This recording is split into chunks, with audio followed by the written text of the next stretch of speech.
everyone!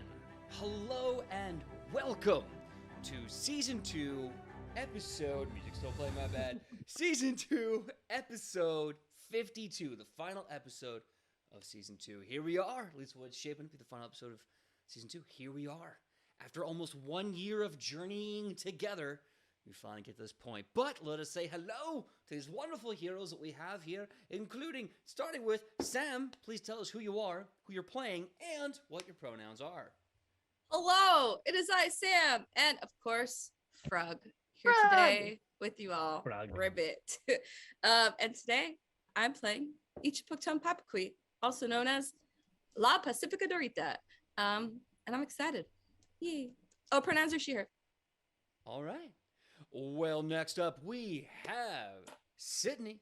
Please tell us who you are, who you're playing, and what your pronouns are. Hello, my name is Sidney Rubino. My pronouns are she, her, and I play Alona, the half-elf cloistered cleric. Yeah. Well, the two wonderful heroes that joined us for this journey. Let's start off with Randy. Randy, please tell us who you are, who you're playing, and what your pronouns are. All right. Well, howdy. I'm Randy Alvarenga, and I play our human druid, Lothier Van Linsen, from good old Brack. And our pronouns are he, him. I'm so pumped for tonight. Yeah. Well, next and certainly not least, we have Wes. Wes, please tell us who you are, who you're playing, and what your pronouns are. Hi everyone, I'm Wes. I'm playing Dragon Targir, the Duskwalker Magus. We're both he, him, and I'm ready to fireball this dumb dragon. Well, that just leaves little me. My name is PJ. I am the GM for Edge of Legend here on Nat20 Productions Official on Twitch. My pronouns are he, him. I'll be playing everyone and everything in between. And if you didn't see the Queen of Recap do her amazing recap on our YouTube, Nat20 Prods, you can check that out later. But let me give you a little bit of what happened last time leading into today's episode. So, they're in the world of the dead. And they find there's a bunch of really good dogs in Hamas's bedyard, including a big, fat, fluffy one named Bond, just a really cute guy. And after a wonderful talking with dogs and hanging out, they decide that it's time to, finally move on to the scale ends of the world of the dead, the realm of the vampire specifically. Although in order to get there, they have to squeeze through the Valley of the Stills.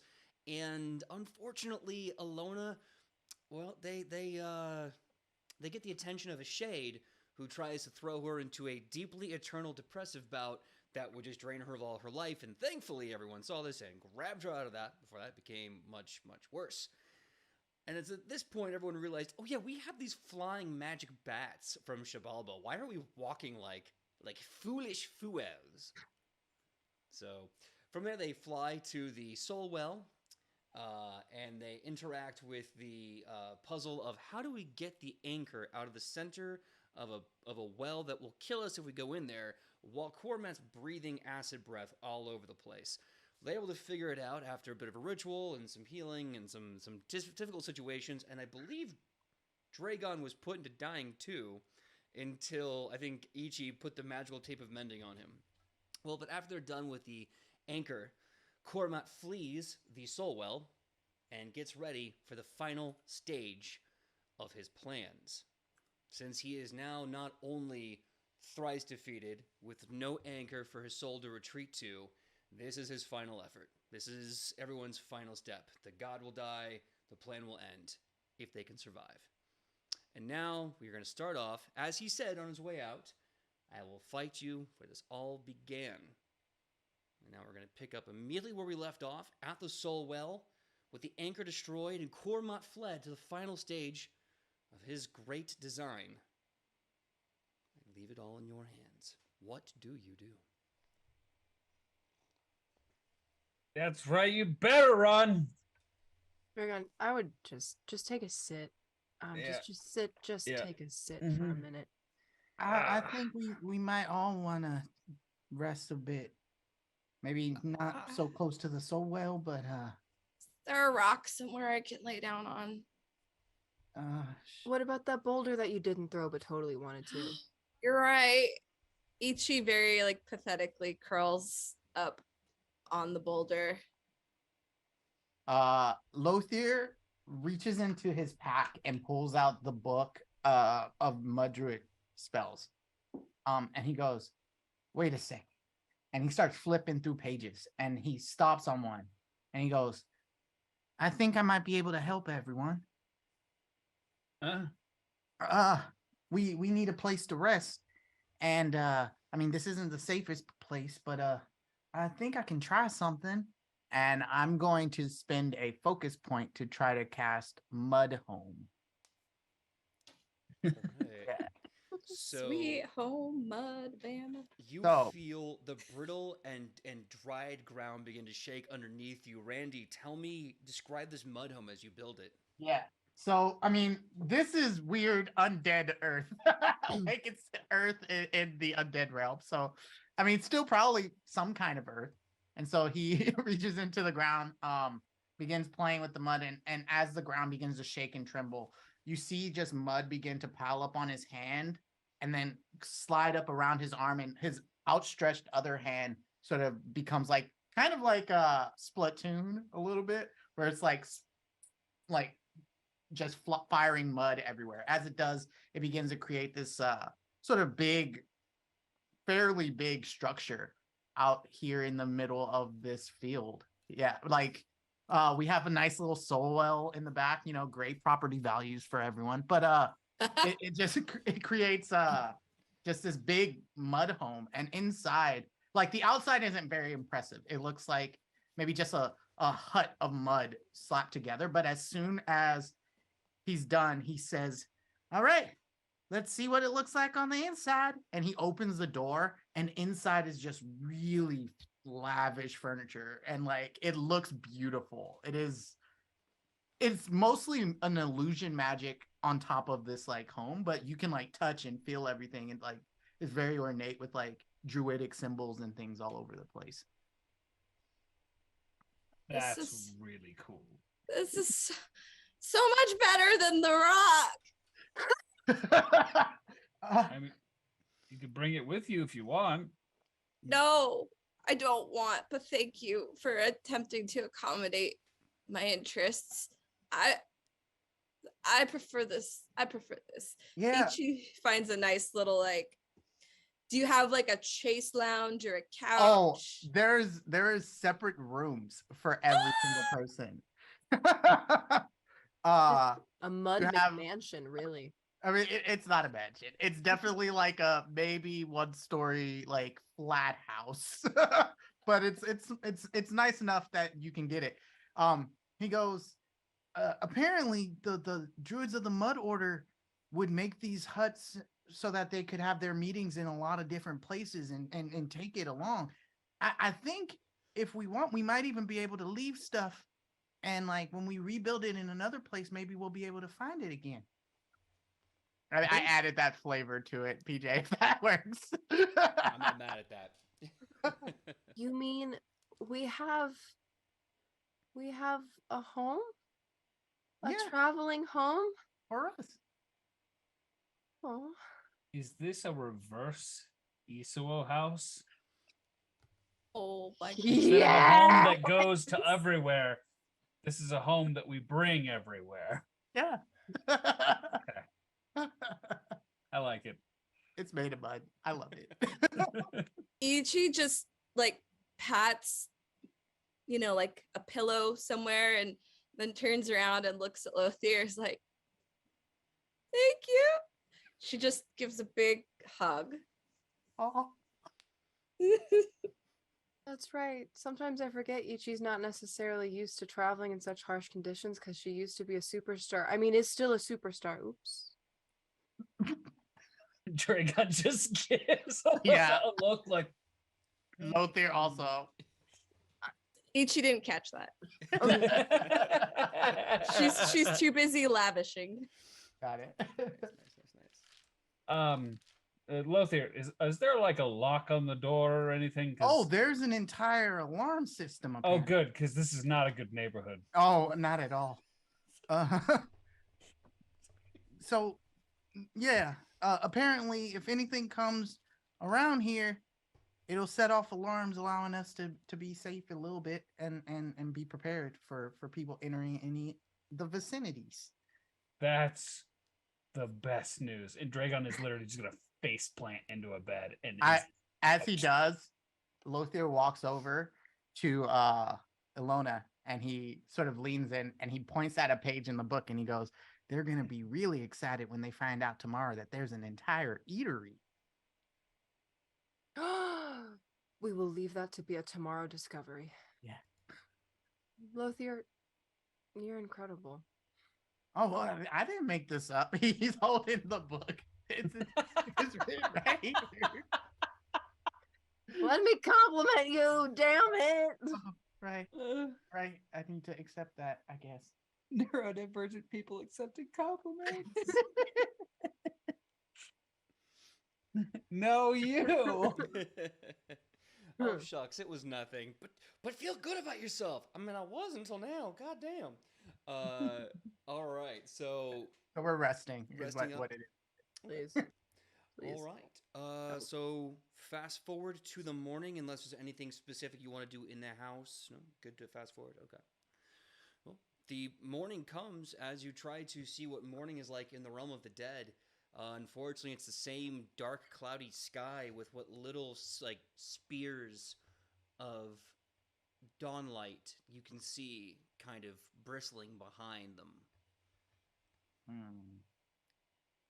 Gross. Yeah. Glad you don't stay here, Dragon. What? And he's gonna like sit up in bed, and you just hear his back like crack a bunch. Ow! And he's still covered in bruises and stuff. He's still really hurt.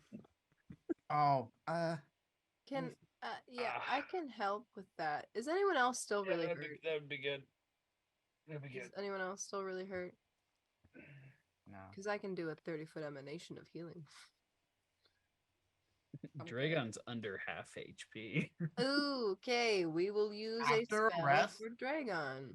Yep. Wow. Yeah. He would. Well, what had happened was Dragon last episode took the brunt of the Right. damage because he turned into a copper scaled dragon.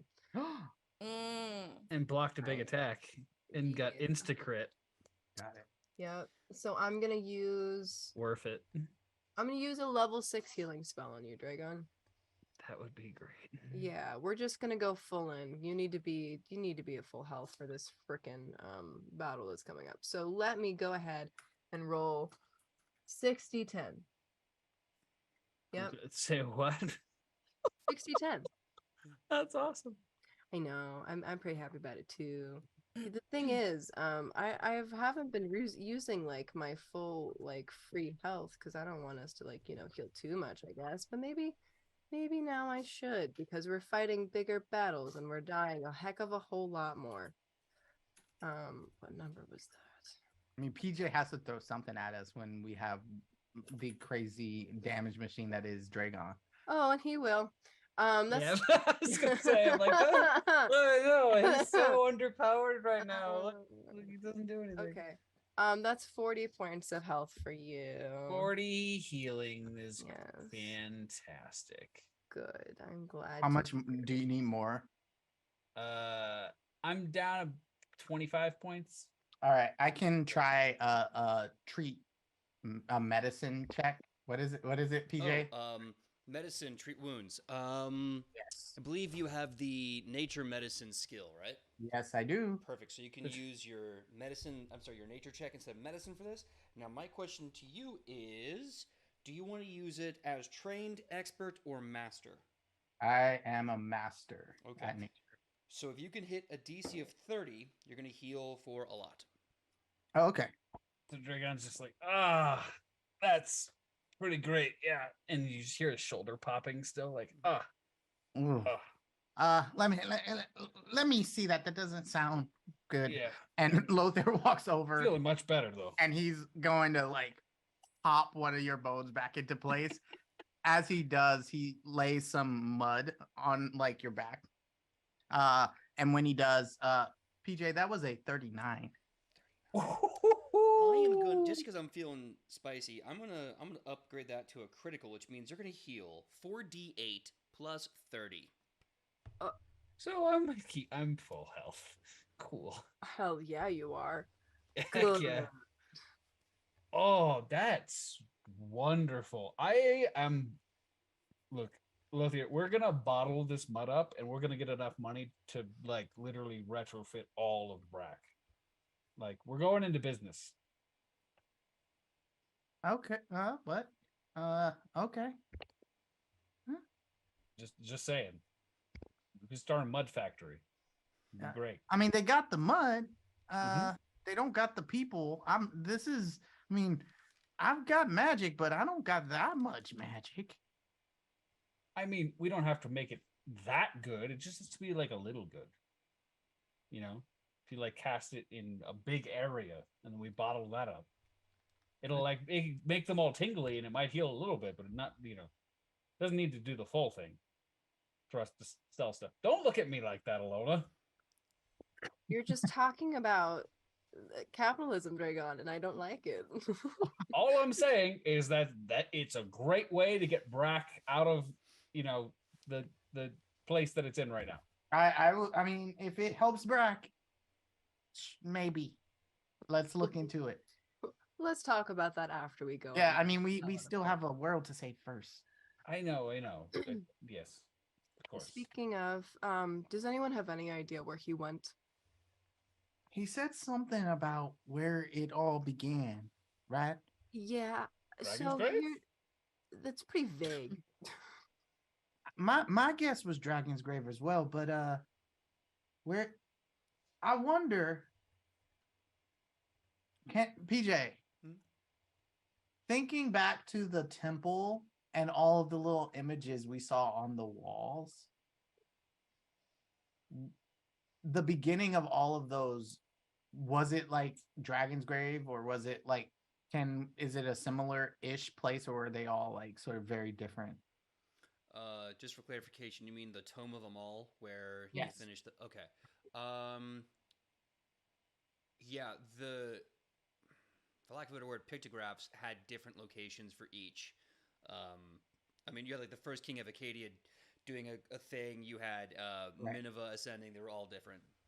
Okay, so they're all very different places. And if that's the case, then the beginning of all of this, where could that be? Where was he originally killed? In the ocean in Dragon's Grave. That's where he originally was killed by Tobias's dad, or his form was destroyed. Well, I was Would gonna say, old was man that his Canino first death? know? Yeah, that was his first death. That's what gave him the forms. Because Would he old has man Tanin know where this began? He's been around for.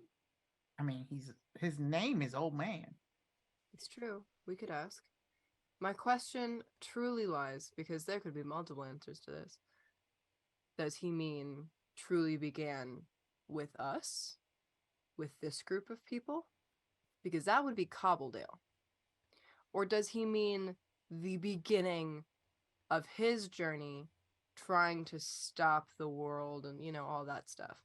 That's what I'm not sure on. Did he fly in a certain direction? Up.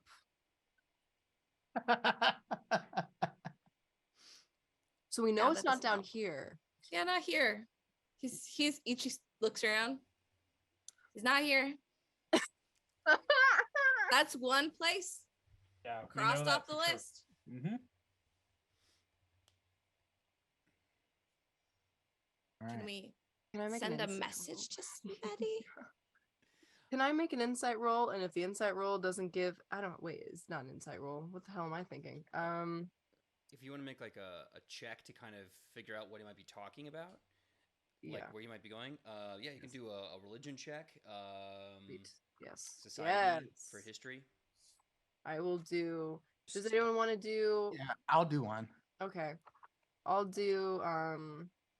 Does anyone have like a really amazing?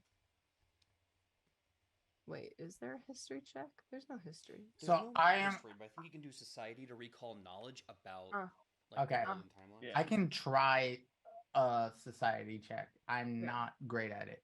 I'll Unless- do tried, a religion. but Oh, my- are you good at society? I I have a plus 17, but I rolled a nat 1, so no, I'm Right. not. We're gonna combine our brain power.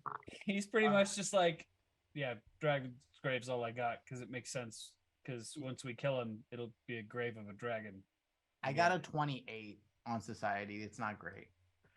I got a 34 for religion. Okay. So 5 for society. I'm sorry. How much was it? 5. 5. I got an 18. Yeah, it's not good. So you're putting your minds together. Some of you are thinking like, well, maybe he means like where all the divine dragons were born, which is not in this realm. So that's probably not gonna lead you anywhere.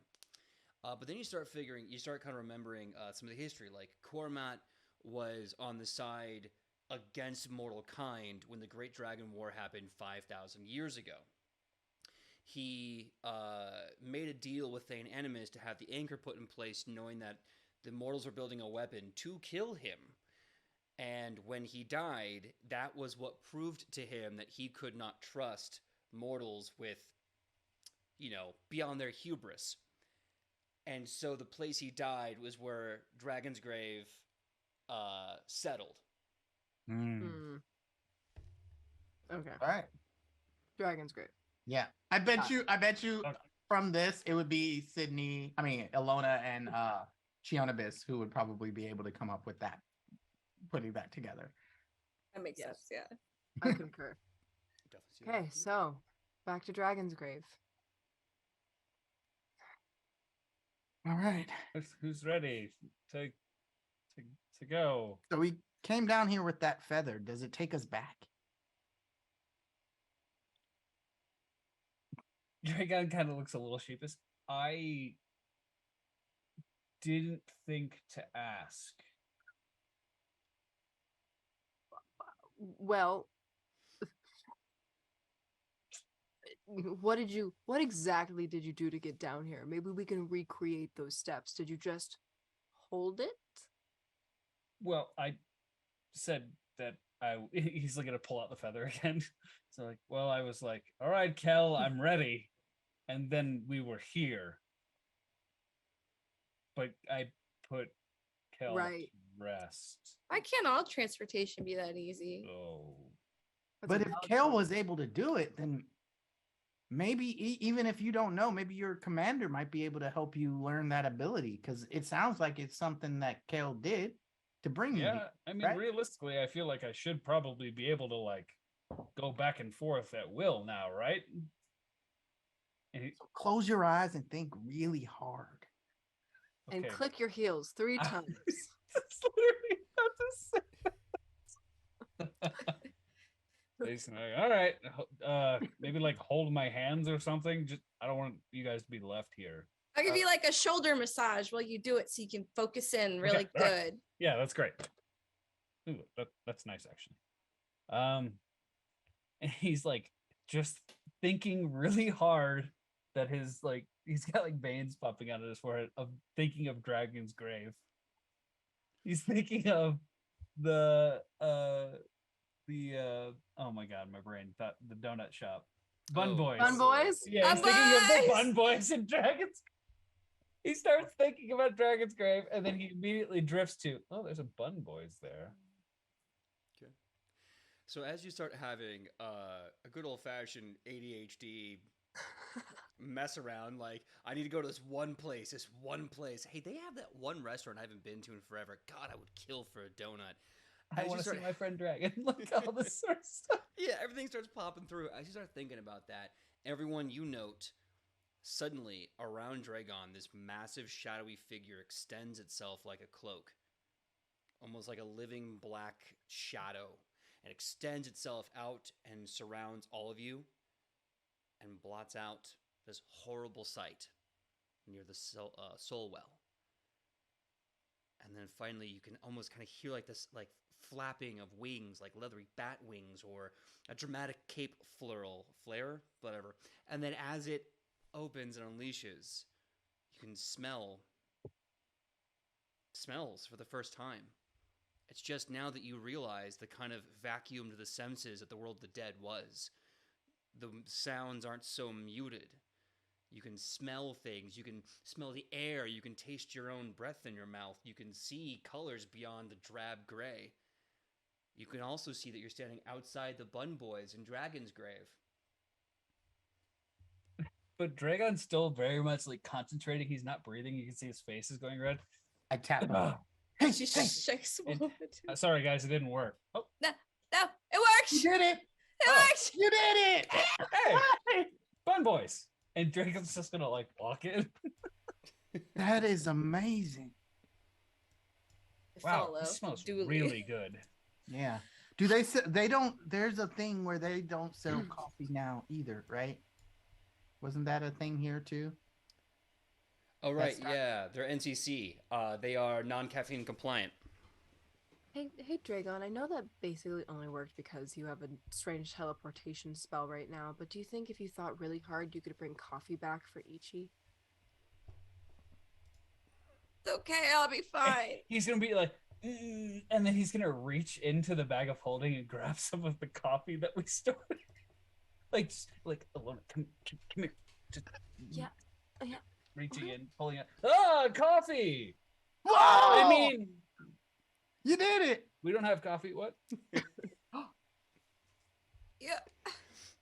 You can't be taking this risk for me. I know it's important, but what if you got arrested right before we saved the world?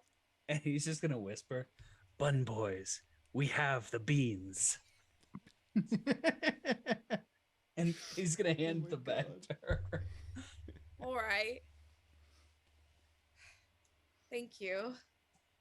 I guess the buns are on me today. Listen, we Yes. need you happy and caffeinated before we have to go fight the big bad evil guy. I appreciate that. I punch harder when I'm caffeinated. Don't we all? I will say I don't really punch stuff unless I'm not trying to hurt them as bad. You punch things with your mind, kind of. He's like, thanks for a moment. Okay, yeah, I can see that. Yep. If you consider a punch being set on fire explosively. I could probably do that, yeah. Oh, you've done it. I don't. You could. Well, not with a punch though. It's a metaphor. Yeah. I could punch somebody and explode them. You You should actually try that sometime. Don't give him any ideas. All right. So, are we saying we're going to go get Bun Boys and then we're going to go eat them in front of the big bad evil guy and taunt him with buns? I think that's exactly the right plan. He'll die of embarrassment. Mm-hmm. Yeah, I mean, I'd also like to prepare a non-bun plan for the actual murder of the god. I will say he's got nothing. I mean, he's got everything to lose. He's probably going to be acting real desperate when we fight him. This isn't going to be like the last times, you guys. Animals fight back harder when they're trapped into a corner, so yeah. All right. I'm going to get me a mud pie then. All right, so you get your wonderful array of pastries and breakfast sandwiches.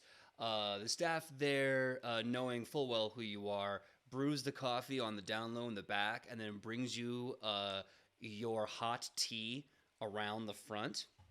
And they also like reseal the bag of ground beans and hand it to you and be like, I was there when we had to lock up all of our beanstalk. That's some of the last vestige we ever got. You're lucky, keep it close to you. And they give you back the ground coffee beans. So you leave the Bum Boys. Before we go, I put a hand on the employee's shoulder and I say, someday we'll be free. That's right. We're gonna fight the good fight, and we're gonna have a cup of Joe one day. I swear. And I'll be back. And then she turns around and walks into the sunset, which means just out the door to the rest of the group. You can like almost hear in the distance like There goes the most goddamn caffeinated hero I ever saw. I love it. I want that on a t-shirt. That's It was Just- goddamn Captain caffeinated hero. Caffeine. Captain Caffeine. Oh, Caffeine. PJ. PJ, you have to. I feel like that's Ichi's alter ego is Captain Caffeine. Captain Caffeine. If we were playing a masks campaign. Oh yeah, I'd be like Captain America, but with like a venti in my hand, and just like I can do this all day. Literally, I can't stop. I can't stop. Help. The shield is just a giant Starbucks cap. Lid. out of control. So, you know when there's a fire in California Yeah. and Yeah. the sky looks different because all the smoke that's kind of gone Oh. up into the clouds and it's got that weird kind of orange haze, and the sun is a bright red. Yep. Mm-hmm. Imagine that in the sickly green that you remember so well and so fondly from the Soul Well. Looking up at the sky, the sun has kind of like a weird neon green color to it, and the lighting coming down is still bright orange, but the shadows are like a weird green tint to them. All right.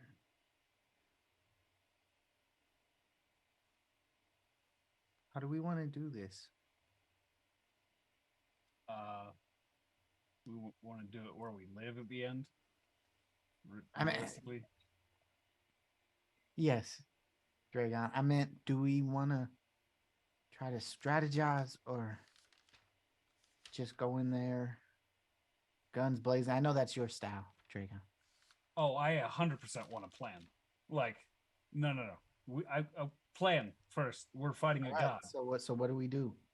How do we take this thing down for real this Well, time? There's always a chance that now that his anchor is gone, maybe he's had a change of heart. Right? That's possible, right? Dragon just goes, what? Dragon, listen, I know his reasoning makes no sense. He's literally a god of corruption. I get that. But he's a god of corruption that everybody abandoned, including his dad. Yeah, he also wanted to destroy the world so that the other people couldn't destroy it. Yeah, Like, that was Um, his solution. I hear what you're saying, and I think it's noble to think he might have some ounce of something worth saving. We can try to talk to him, but I don't know if that's a good idea. How about this? I'll go up. I'll try talking to him. See what he says. The moment he tries anything, you guys sweep in. How about that? What if he eats you? Well, I can. I don't know. I I'll should- explode him from the inside, I guess. I should go up with you. You do the talking. Okay. All right. Realistically, if anybody's going up there, we should all go up there, because like If things Bellona- turn south, I'd yeah. rather us all be there to help. But I do think out of anyone of us who could maybe even potentially talk him down, it's definitely you, Alona. Yeah, that's very true. I'd Yeah. also rather not leave you up there by yourself. If he's gonna attack us when we're least expecting it, at least we'll all be there to. Okay. All Then right. let's do this. The five of us. Mhm. Morel, Tobias, Tobit. Y'all have done enough. And the whole point of doing this, Tobias, was so you weren't gonna die. So if anything, it would be great if you could live. Only come in if it gets gnarly. And get out if it's too much.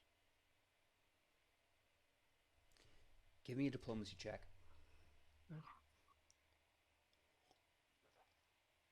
Oh my god, that's a nat 20. Oh my god. Okay. On I'm- diplomacy? On diplomacy. All right, I'll take it. I'll take it. Okay. I'm gonna give you something special and bonus for that, actually. Wow. So you tell Tobias this. You can see Tobias is about to resist or fight the idea, but he eventually nods, saying nothing. Morel puts a big hand on his shoulder, as does Tobit. You can kind of see him tearing up a little bit at the idea, but he's understanding.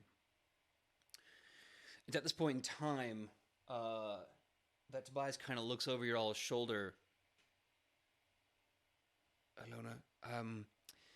Alona, I do believe someone is coming, and I think they're looking for you all. Hide the coffee. Yes, hide the coffee. Bloody hell, could be the NCC. My God. Who is it? I do a perception check, try to see who we know who it is. Absolutely. All right. That's gonna be a 28.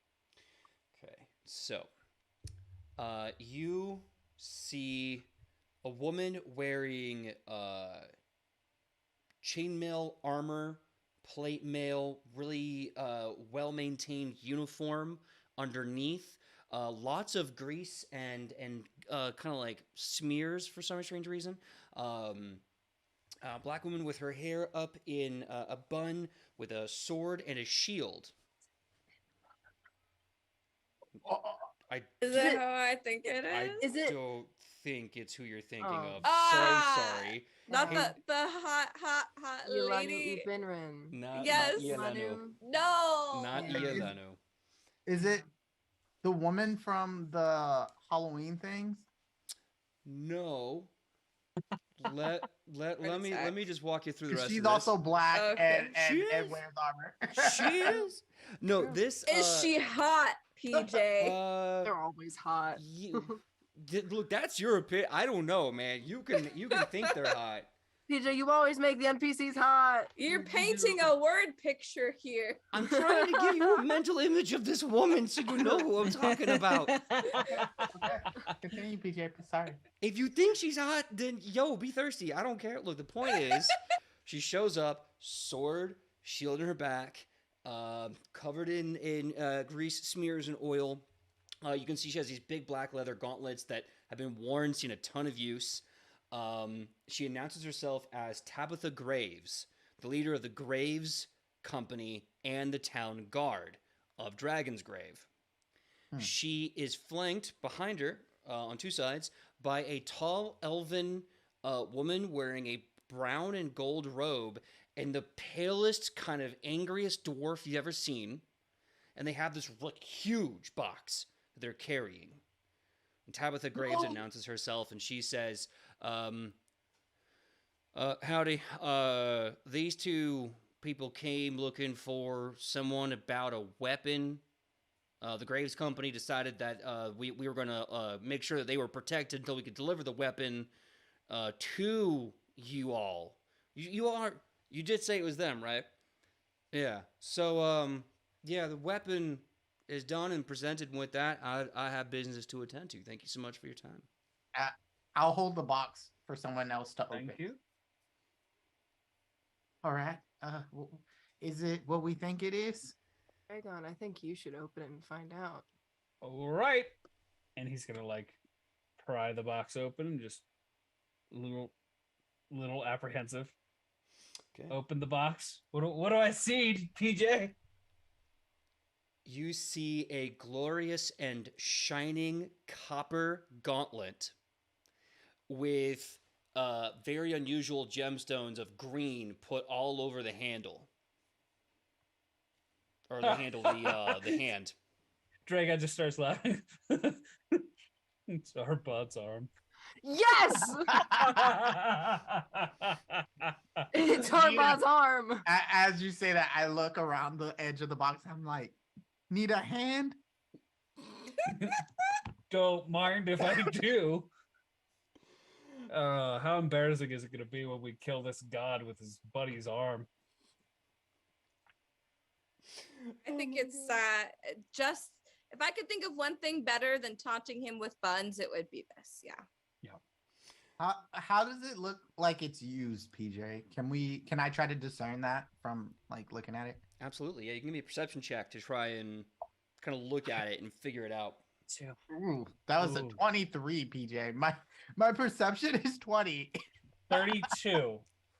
23, 32. Okay, so what you can ascertain is that this goes over the wearer's arm. You can see that they've designed it in such a way that it's supposed to be ambidextrous.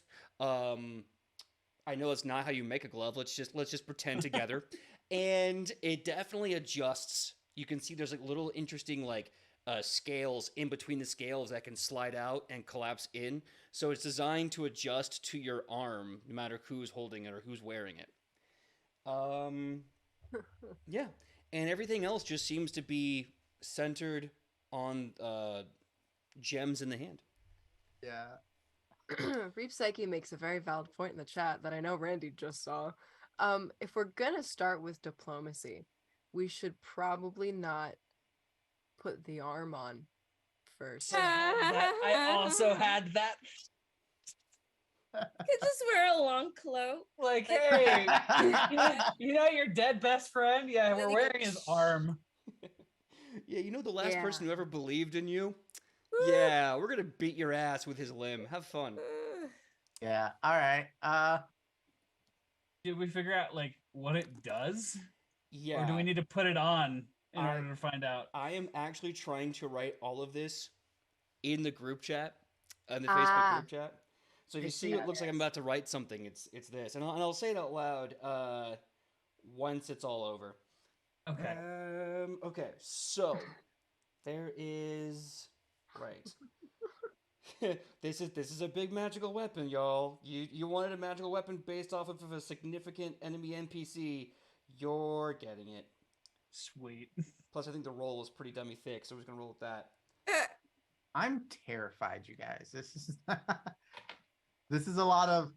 I'm gonna laugh so hard if it's a punching glove and like Alona wears it and just punches this. I mean, guy to Alona death. has the feet to punch stuff now, so I know. wouldn't be surprised. I mean, the pacifist is very punchy for a pacifist. Pacifist is very murder happy. You know what? If you get tired of using the arm, you can pass the fist. Oh, Alona. I love it. Come on, you can do it, thumbs. All right. Okay, almost done. But let me read you what it does as I'm trying to get this to work faster. So what Okay. you have is I've just named it Gauntlet. If you want to call it like the arm of Arbad or the hand of Yes. the arm of Arbad. All right, I'll put I that in like name in that. just a second. It's gotta be the arm of Arbad. Oh, 100%. Alliteration. He lives on in this arm. He lives on, and not in any way he actually wants to. So the armor of Arbad is a +3 greater striking Dragon Bane Gauntlet. A dragon bane. Dragon's Bane. What a good name. It grants +1 will saves against enchantment spells, as well as gives a resist 10 to acid damage. It gives a +2 to recall knowledge checks based on divine dragons or dragons. And here's where it gets interesting. He says, if I can actually get spells all out, it has 6 charges that come back daily, at the beginning of the day. Okay. 1, 2, 3, and 4. These are how much these charges, how many charges it costs to do these abilities. A 1 charge ability counter spells, specifically the spell Disintegrate. 2 charges counter That's spells. terrifying. Yep. 2 charges counter spells the breath weapon ability of a dragon. The three charges activates Dragon Bane on one friendly creature, lasting for 1 minute and grants a bonus 1d6 damage to dragons. And 4. This takes 4 of the 6 charges to do this. If you have used a charge or 2, you can use the counterspell features. You gain a bonus of damage equal to the amount of dice of the spell ability up to a maximum of plus 10 damage to an attack or spell. Effectively speaking, if you have counterspelled anything with this gauntlet, you can store a potential bonus damage when using this fist, depending on the level of the spell or et cetera, that you are counterspelling, up to a maximum of plus 10 damage when you strike with this weapon. I'm not gonna lie. I definitely think this is an Alona weapon. It seems like an Alona weapon, yeah.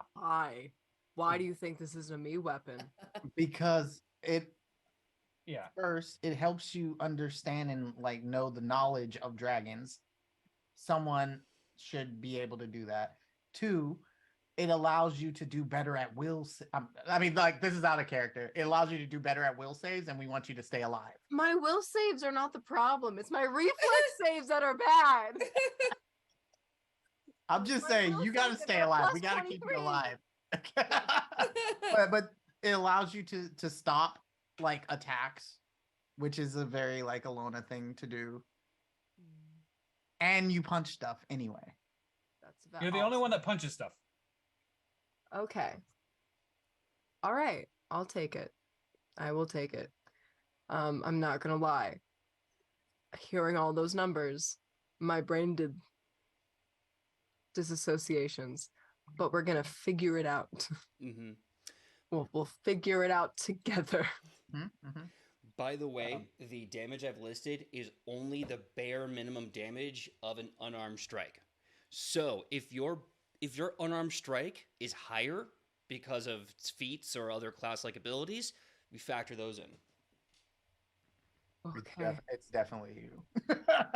There's no one else that takes this. I'm gonna be completely honest with you. That genuinely surprises me, and I appreciate that you have that amount of trust. Look, here's the thing though. In honesty, it could literally be anyone. It's an Yeah, unarmed but- strike. That's Right. true. Right. So what? Oh! But only one person has any bonuses to unarmed strike. That's Alona. Mm-hmm. Also Mhm. valid. And considering the fact that when I have my new Super Sailor Moon form, that's gonna get really, oh man, really fast. Wow. Yeah. Wow. Wow. Okay. So, Ilona will take the gauntlet. It's very heavy out of the box. Kind of look at everyone else a little bit tentatively for approval and slip it on to her dominant hand, which is her right. She kind of feels it wrap comfortably around her, and after a while the weight goes away and it feels like it's just naturally on her arm. Like there's nothing stopping it from being an actual extension of her own limb. She kind of articulates it a little bit, gets used to it, and then pulls her cloak over it. And is like, well, this is it. There's not much else we can do from here. Are you ready? Can I just say one thing real quick? Yeah. That looks really cool on you. Thanks. It feels really cool. And she hides it again. Just be careful getting excited. I've never noticed. Do you like talk with your hands? Because if so, like maybe like Ooh, yeah, like Typically no. okay, Typically no. good. Very Good. strong. This is a good point where we should maybe say goodbye. yeah.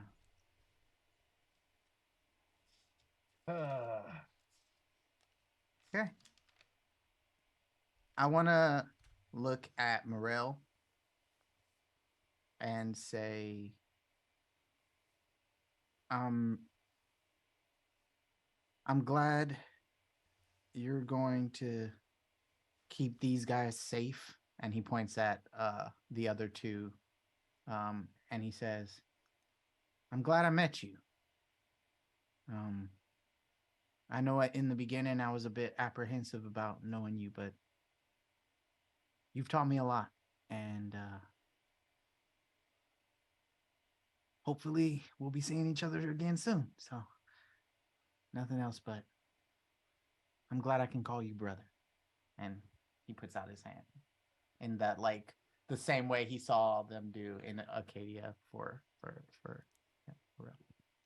Morel extends a big hand, grabs you by the arm, shakes it a few times before he just kind of shakes his head, pulls you in for a great big bear hug, pats you on the back a few times, and then just kind of lets you go. Agreed, brother. I'm really glad that we were given this opportunity to know one another.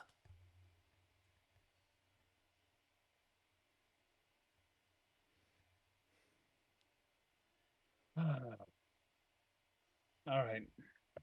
And Dragon's gonna walk up, like to Tobias and Morel, and just be like, I have always appreciated both of your brotherhood, and if something does happen, I'll miss you. And he's gonna pull out a bag of coins, and he's gonna hand it. He's gonna first go to hand it to Tobias, and then like squints at him and hands it to Morel with a piece of paper. It's like, if something does happen to me, take this to my family, please. And it's like a handwritten note and all of the gold that he has. So 4,682 gold. He wants them to be taken care of if something happens to him. Okay. And he's gonna give them both like big hugs. They're gonna give you great big hugs back, in that energy very reminiscent of the guys' night out that you had with wrestling and drinking forever ago. Mm-hmm. Tobias kind of like gives you like a brotherly kiss on the cheek, and then Morel kind of tussles your hair a bit. They're smiling, but you can see there's tears that are starting to just kind of peek out over the horizon of their eye line. He's gonna like take a step away and then turn back and look at Tobias and be like, "Oh yeah, no hitting on my wife." Tobias, instead of deflecting with some defensive grotesquerie, just kind of smiles and says, I swear, I will not hit on your wife. I promise. All right. That's I called trust you. growth.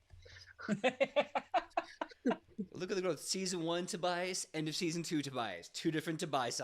Tobias's? Tobai. Tobai.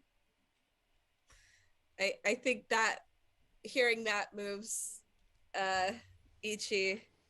She walks up to and she says, well, guys, all I need is for you to promise me if we don't make it back, you'll take up the banner of this group and fight for what's right. Put an end to coffee oppression. Everyone deserves caffeine. And also all our hero stuff, I guess. This is hard to and she just kind of barrel hugs them and probably rock dwarfs them over a little bit. Morel definitely tries to catch you and pick you up for the hug, but he forgets you are a rock dwarf, and he gets up a little bit, realizes his body can't do the work, starts to pitch over backwards. Tobias tries to save him, and it ends up in a weird puddle between the three of you on the ground. That's absolutely beautiful. I'm gonna help you guys up. Thanks, Lana. And when Alona takes Morel's hand and helps him up, she looks him square in the face and she says, "If I don't come back, I've got 3 jobs for you, okay? All right. Find the person I was supposed to find. All right. What's number 2 and 3? Save Acadia from your dad." I promise you. Oh, is that 2 and 3, or is there a third thing? Live well. I promise. Now, go be the badasses that I met a short time ago. Seems like forever and like yesterday. Go into the damn thing, I guess. I will see you when you come back. That's a promise. Yeah. All right. Let's go. Right. Oh, and maybe evacuate the town. Right, maybe that might be an important thing we didn't think about. We might, yeah, I think that should be safe to, yeah, that's a good idea. Tobit just kind of points aimlessly and goes, you know they have underground bunkers like all over this city, right? That's how I did it. Cool, Oh, yeah. I'll go. Yeah, I'll go talk to the Graves lady. She seems important. I'll go talk to her. yeah. Have them go to there. Right. Although, question. Mm-hmm. There was potentially a giant tidal wave that would have made a flood, and you wanted them to go underground. I didn't say I was the best member of the cycle, just the one that could do the job.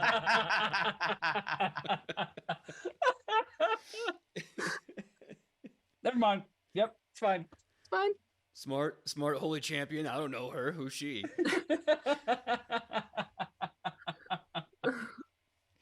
All right. So Tobit and Tobias, father and son that look almost a week apart at this point, unsure of what's going to happen next, flee through the city with Morel close in tow. If Tobias were here, he would tell you how scared and uncertain he feels. Throughout history, for thousands and thousands of years, every time a cycle was demanded, it always took a life. Took a life away from someone so that something could continue on. And this is supposed to be Tobias's time. But right now he's focusing on what matters most, which is doing the damn job and saving everyone that his body will let him. So he goes running through the city. And that misty green ugliness that blots the sky begins to get bigger, begins to get closer. Until eventually everyone is sequestered deep under the stone masonry of Dragon's Grave. It's almost a ghost town. It's deadly quiet except for a handful of adventurers with the arm of a dead zealot. It's at this point in time that you see a green light from the sky kind of pierce from it and land out in the standing sea. He has come for you. So he thinks. Right. Let's go. Let it just be said that I cast Vital Beacon on myself before this battle. Also, let it be said that I pull out the rock. Yes. The rock. Yes! Okay. I'm gonna look up that spell because it's what level? It's a 9th level fireballs on that rock. Okay. Yes. Okay. All right. I love Yep. that excited West sound that you make. Does anyone else have telekinetic throw, or is it just me? That's just you, It's bud. just you, bud. Cool. All right. Because I was gonna say, if somebody else could do it, then I could potentially shoot it with my spell strike and really make a big boom. I can do the little gas thing where we set it up for more. Oh, absolutely. Wow. As they're walking toward this battle, I feel like Lothier and Dragon are just like, all right, the gas cloud worked really well underwater. It's gonna work even better outside, and we're gonna use the rock. Out of control. Okay. Now, here's first of all the rules about the rock. Because it has a spell inside of it. Any other spell, including a cantrip, rules as written, will take over for the fireball that's inside of it. If you want to use that bad boy, you're gonna have to throw it or detonate it manually vis-a-vis I will it to go off. So those are your options there. You know what we could do? Wait. If it's if we sense that it's not gonna go well, you could drop the rock on the ground. It's a rock. And then we run away and it explodes. That's like a grenade. It's like That's legit. Wait, I have oversized throw. I can. oh, We're giving the rock to each. I've been throwing rocks a lot recently. Better than kicking them. Thank you gonna- so much for the raid tabletop rules. I'm so sorry to interrupt you. We're about to kick off this whole thing. So he's gonna gingerly hand Ichi the rock, like on one knee, like this is for you, the ultimate rock. Thank you. She gives it like a little kiss, like, "Mwah." You will be my greatest performance. So out of curiosity, if I cast any spell that goes away, On Yes. it. If you Oh. cast any spell on it, yeah. got it. Okay. That makes sense. Technically speaking, if you were to spell strike and store a spell into something and then use literally any other spell before that spell strike hits, that spell would be forfeit. Since this was New Jack City wonkiness, That's what I was thinking. That it was New Jack City wonkiness. It yeah, retained it anyway. absolutely. Okay. Also, I just need to let you guys know that my wife Sam is listening to JoJo's Bizarre Adventure music downstairs. It's just Oh, so good for this. yeah. Okay. So you see the green flickering light out on the standing sea. Remember, this is where you found Tobit encased in blue rock a little while ago. And out in that ocean, you can barely see it, but there's a small figure of a man walking on the standing sea to you.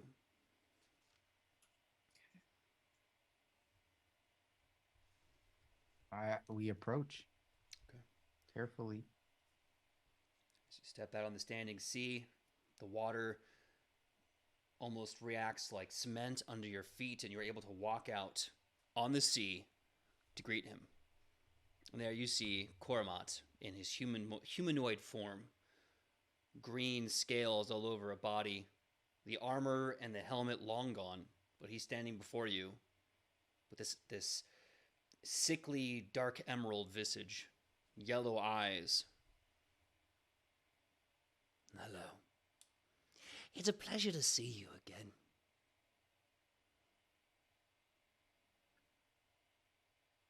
Would you really call it a pleasure, Cormac? I was just being polite. Listen. I want to believe that you wouldn't have told us all of the big, bad, evil monologuing that you did before we took down your anchor if you didn't actually want a chance. You wouldn't have explained yourself if you didn't want a chance. I think somewhere along the way, you might have just gotten a little lost. And that happens. And I can't pardon you for the horrible things you've done to people. But this is it. There's nowhere else to run. So if you actually want to prevent Ramalgus Day, you'll work with us to find a solution. Because destruction is not the answer. That's giving up. Give me a diplomacy check. I already used that nat 20. Doesn't mean you can't get another We're using my hero point. No. I don't give a shit. I know it's so early. Okay. Okay. It's not much better. I'm gonna be real. It's not much better. But it's not the worst. That is a 26. Okay, 26. I'm an expert in diplomacy. I took that this next level that we took. So Cormat looks to you as you say that. You know, funny thing about helping someone, receiving help from someone, is that usually supposed to come from above. Isn't that what divinity is? Isn't that what all this is about? I trusted you. All for 30,000 years. And when I told you something imperative, difficult though it may be, I was murdered for it. The time of mortal was supposed to end with the dragons. But instead, they received allies, built god murderers, and killed me and my children, while my daddy dearest watched from your ranks.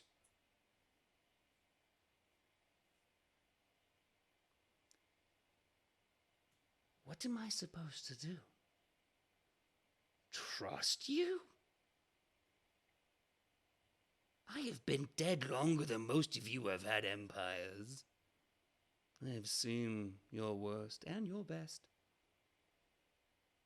No. No, I know in this day I die. Either I died because I am successful at ridding the world of that which refuses to acknowledge its faults. And those they claim to love, though squander their gifts and throw them away when it no longer benefits them. Or I die at their hands. And then it's up to the elf when it's all over. What elf? What elf indeed? The others come now, Alona. I thought you were the bookworm.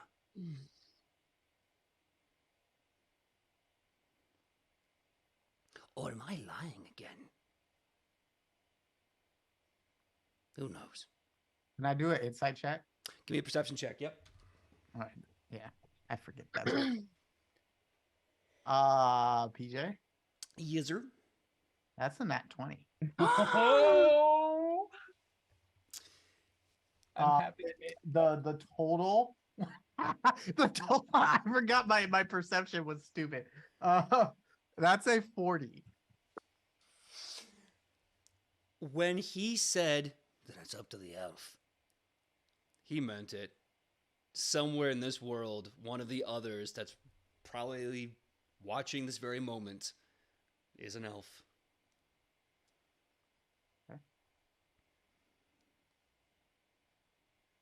Oh my god. Mm-hmm. You're talking about Valaine Tarsian, aren't you? I don't know. There's only so many elves left. You pick. Dragon looks at Giannis with a raised eyebrow. Hmm? It very well could be her. Maybe she's playing the long con.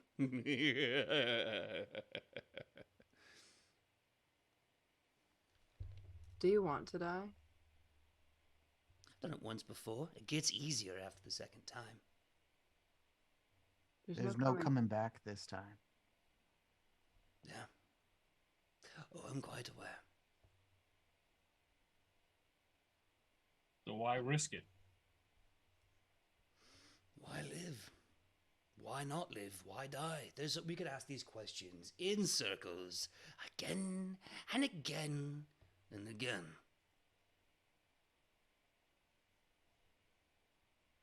You're angry at humanity for the travesty they did to you thousands and thousands of years ago. The same way we are standing here angry about the trouble and hurt you've caused this world. This cycle of pain and destruction just keeps on going, and there's no end to it. And that's why we stand here.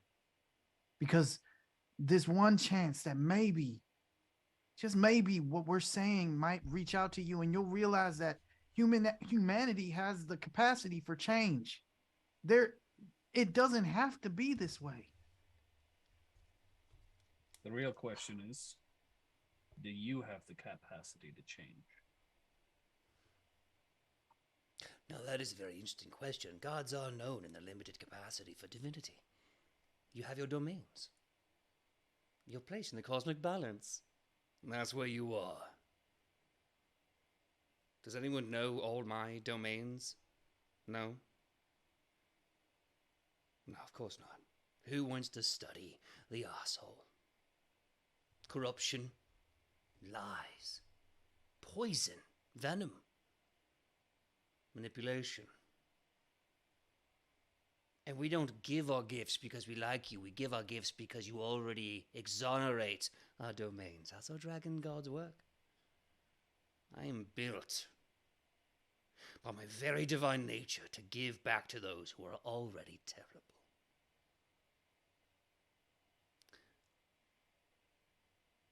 But I, PJ, am sensing something here.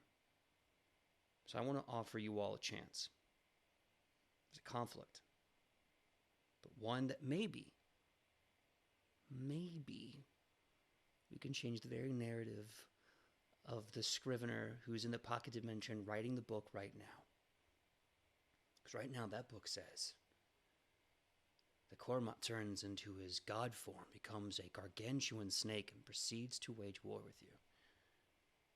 But as he did say up to 100, you all are doing amazing things. So we're gonna do a group DC. This is going to be a very high number. You have made your thoughts known.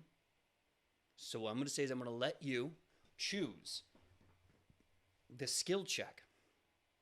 Before you do, let me figure out what the group DC is going to be. And I'll make this very clear at the beginning. If you fail, we roll initiative. Mm-hmm. If you succeed,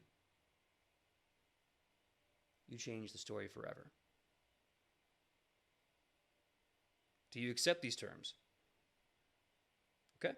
Okay, give me a few seconds to figure out the group DC. A few seconds to screech into the void. What do you guys think that the check should be? Should it be a diplomacy check? Should it be... So we all have to do the same skill check? Mm-hmm. I think so. I know my diplomacy is pretty high for being someone who smashes things with hammers. But yeah, mine isn't trash. It's not amazing, but it's something. I'm untrained, but I do have untrained improvisation, so I'm a plus 11. That's the best feat ever. It's so good. Yeah, I have that too. Yeah. Honestly, I feel like it's built in because you kind of need it. Yeah. Because the numbers get so dummy thick high towards the end that if you don't have it, it's kind of sucks. Your character's just useless at those things. Yeah. Okay, so there's 4 of you. I've factored in the DC for your level, plus the added difficulty of how hard this is going to be to basically convince a god against his course of eternal destruction.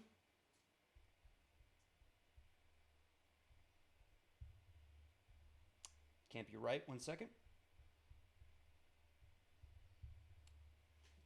Okay, we're not gonna go with that. That's stupid. That's why. Stupid me doing math poorly. Cool. Your Stupid high, DC. stupid low. Your DC to beat. You have to meet or beat 135. That's a big number. Oh. So Alright. what dice do I even PJ, use for PJ. this? Is it all of us doing the same skill check? I'm going to be gracious and say, as long as you can make a good argument for what you're doing in this moment, it can be any role that you can argue for. Okay. The group DC is 135. I'm Alright. double checking my math to make sure that that's even feasible. I'm just going to throw this out there. For us to just hit 120, that is a 30 from each of us. I mean, that makes sense. Yeah. I mean, we're literally trying to convince a god of something. Yeah, absolutely. Mm-hmm. So we have to pretty much each get a 34. A 34 each. You guys want to do this one by one? I think we have I to. think we have to. Yeah. All right. Brandy, what are you gonna roll? I'm going to roll nature, and the way I'm going to do that is talking about cycles, specifically life, death, things that in the natural world are connected to each other, but how all of them are important, and ending all of humanity in the world and everything will create an imbalance that just isn't supposed to be. He knows that in himself, and I'm going to try to speak to that. Okay. Let's get that first number on the board. I'm terrified, you guys. I'm using my hero point. Also terrified. Yeah. Yeah, That you we're have all used gonna your Much do. better. points already. Much better. You guys, I rolled a 1 on that first one. So, this is going to be, that's a stupid number. 22 plus 19, 41. 41. 41. Yes. Oh, that's so good. 41 out the gate. Okay, who's next? I'll go. Ichi will be doing a performance check, which she has that feat that lets her let her performance checks be diplomacy checks. So this she'll be like backing up Alona's argument with the very diplomatic, argument that she's making there. But also she's going to look, the performance element is looking great while doing it, just like those little facial expressions that really are convincing. We'll see how convincing they are. Okay. Oops, that wasn't a roll. I dropped it. Okay. That's bad juju. I gotta actually roll it. Okay. We look. Okay. That's okay, but I'm gonna take a risk and use the hero point. Oh my god, we're all using our hero points I so know. early That's on. what I'm terrified about. We're all going to 'Cause use it before combat. I just want to say for the strategy, yeah, because if you use all your hero points on this and then you bomb it still, you get into a fight with the final boss of this season with no hero points. It happens. It's true. That's the risk. Listen, if it means We're that trying, yeah. yeah, if it means we don't end up fighting him and we get to rehabilitate him. All right, roll. Here's my hero point roll. And then I look down. Okay. All right. Not that much better, but we will That's use better. the calculator. Everyone make a pun.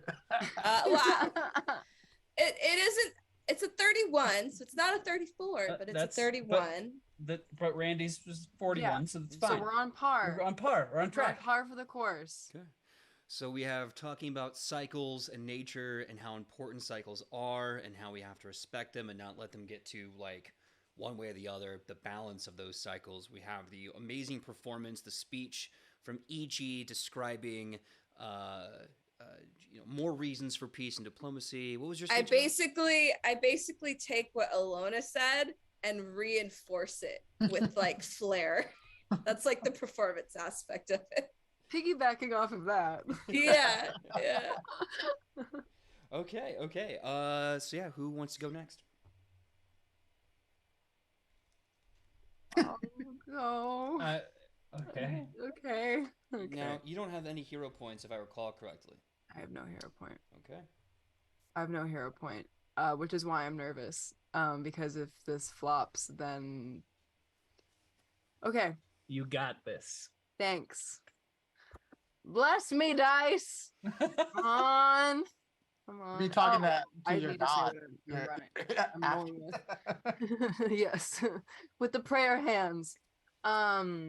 I think honestly, as much as I want to roll with religion, I don't think I can make an argument for rolling with religion, especially because of his disdain for religion. So I'm going to Use it against him. Like you could use your knowledge of religion to against him. avoid, Talking about things that would make him angry. Yeah. All right. I can use all right. Just in case, I will use my knowledge of religion, because he did insult me earlier and said I didn't know enough. And I'm like, Ooh, you about to be like. I have read all the books. I will use religion to make this next roll. Okay. I'm so nervous. Okay.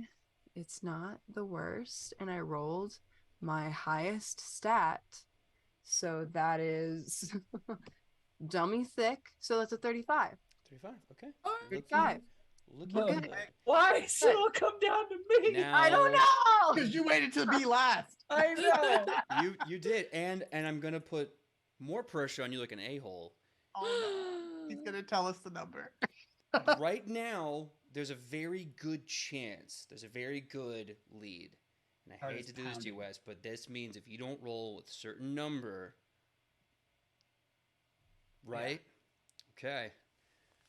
So, I'm going to be rolling Arcana, and I'm going to use Arcana to attempt to flow some magic into him and translate how much pretty much he's the god of corruption and all this other stuff, and probably has never felt the feeling of love.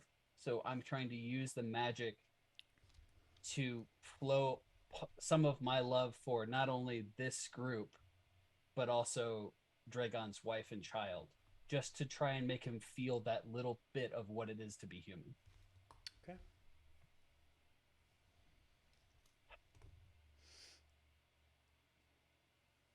Hero point. Oh my god. Ooh.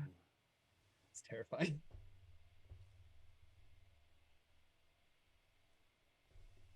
That's a 39. 39. Okay. This is a 39. Okay, hold on. Let me get the It's an total. 18 on the dice. Let me get the total. Okay.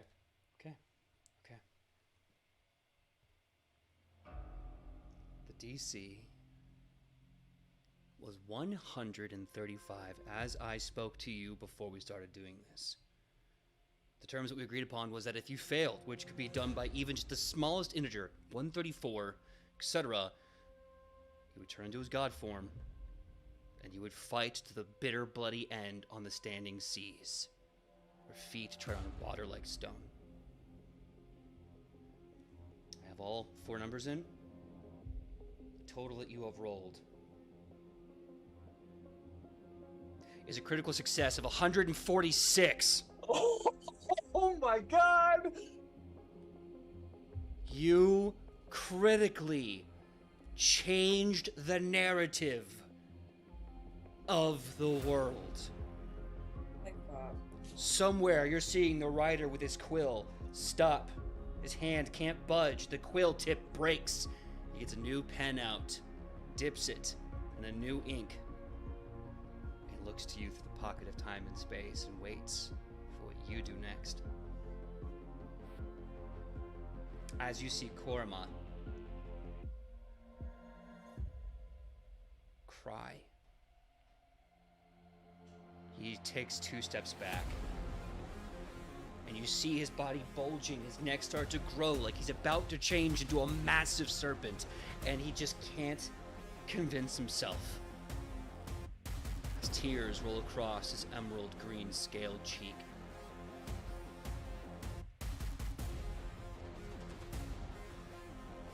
It just has to be so bloody easy for you, doesn't it? This love, this hope that you cling to, that you say that I can have. I trusted you. Trusted my father who trusted you. And you have children, you have homes, and you have hopes. And what does Koromot get? I get murdered by you. I have to make deals with tyrants. I have to besmirch my own father and send my child for slaughter because of you. And you say that I can have it all. Yes. Collapses into the water, heaving sobs into the standing sea.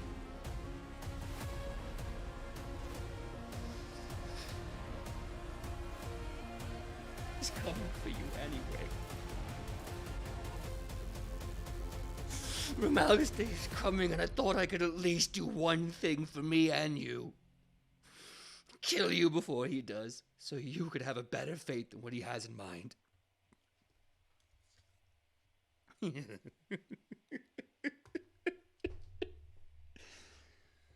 he collapses. Somewhere you hear a dog barking, oddly enough. A big, fluffy, white dog. Boof. Bond. Dog bond. Dog bond. Slowly begins to glow with platinum light. And as he does this, the dog begins to stand up on its hind legs and grows into the height and width and visage of a man. This man walks out to the standing sea, walks past you and over to Koromot. I'm sorry, son.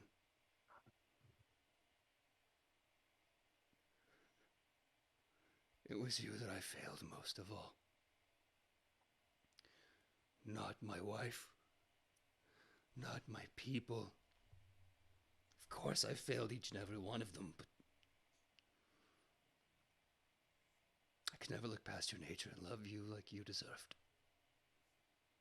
You see a broad form similar to an Acadian in color and like almost like Morel, with a long gray beard and platinum scales over his body, as Azamat comes in this moment to be with his son.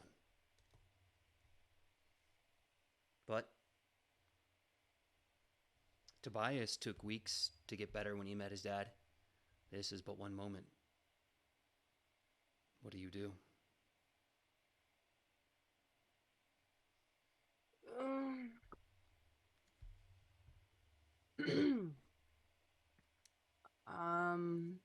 I would like to cast heal wounds. I'm hoping those can be emotional wounds.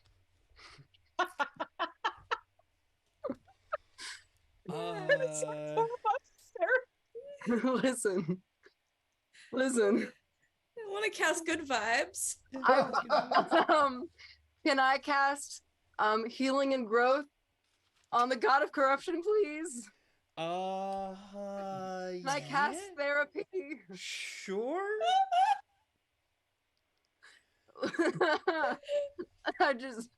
I would like to instead of casting emotional damage, to heal emotional damage. Sure. Are you gonna Let me lay hands know. on for that, or are you gonna do it in AOE burst? One hand so he doesn't see the other hand. Yes, please. Oh my god. Okay. Okay. Uh, I'm scared if he sees the other hand, it'll undo everything we just did. oh, Yeah. absolutely. Not gonna lie, that would be the most Edge of Legend thing to happen ever. It's like, well, that was beautiful. Fuck you. Let's roll initiative. Oh god. Whoa. In tandem with that, just for the ambiance, I cast Soothing Blossoms, which won't do anything but will look really pretty. Okay. So, from the bottom of the ocean starts like climbing these like vines that Yeah. like peek up out of the water and turn into a field of flowers around the father and son. Wait a minute. Shit. No, I'm doing this all wrong. I prepped music for this moment. Hold on.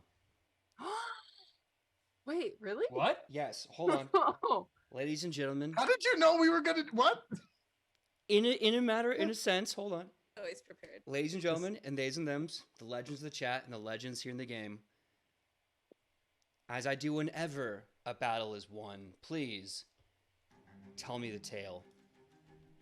Tell me the tale of how a god of corruption was cured, was loved, was redeemed. In this wild, wicked world, in the cruel cosmos, in the abyss of space, sometimes you forget redemption, and the right to redemption is the most important gift that love can give. So what are you doing to show a god, of all things, this gift? Tell me the tale, everyone. Starting with Sidney. You said you were casting Heal Emotional Trauma. Tell me the tale. Before you go out there, each is gonna take a little piece of duct tape and just kind of tape your cloak to the arm, so you don't really have to worry about it, like flat open. Okay, and that's it. And then she kind of pushes you forward. Ilona walks forward calmly yet firmly. She looks at Azamat in the face, addressing the King of the Gods. Something a year and a half ago she never thought she would ever do in her entire life. She says, yeah, you did mess up. As a father, it is your job to take care of your children because they were not meant to be born. And you might have been trying your best, but that doesn't take away their pain. And they're allowed to be angry at you. And they're allowed to love you. And she kneels down. And she touches Kormat on the shoulder with her one hand. And she casts Heal Wounds. And through his visage you can see threads of golden and purple light coursing through his body, circling around his heart and his mind. And she says, I'm so sorry that nobody took the time to understand. That's not their fault. It's not yours. But we have a chance right now to fix it. And instead of the world drowning, help it breathe. Randy, Yeah. tell me the tale. What does Lothar do in this moment? Seeing Ilona doing this, he thinks to what he can do. He doesn't have the same knowledge of the godly pantheon that she does. What he does have control of is parts of nature, and he can give them a gift of a place of calm and beauty, a place that can help them soothe the wounds that have been for too long festering.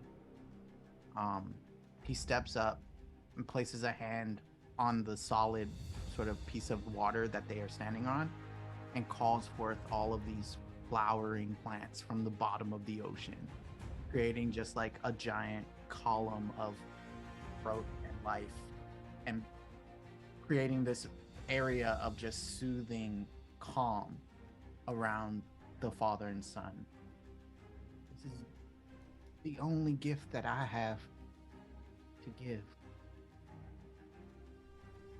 There's a lot of time that's going to be needed for you two to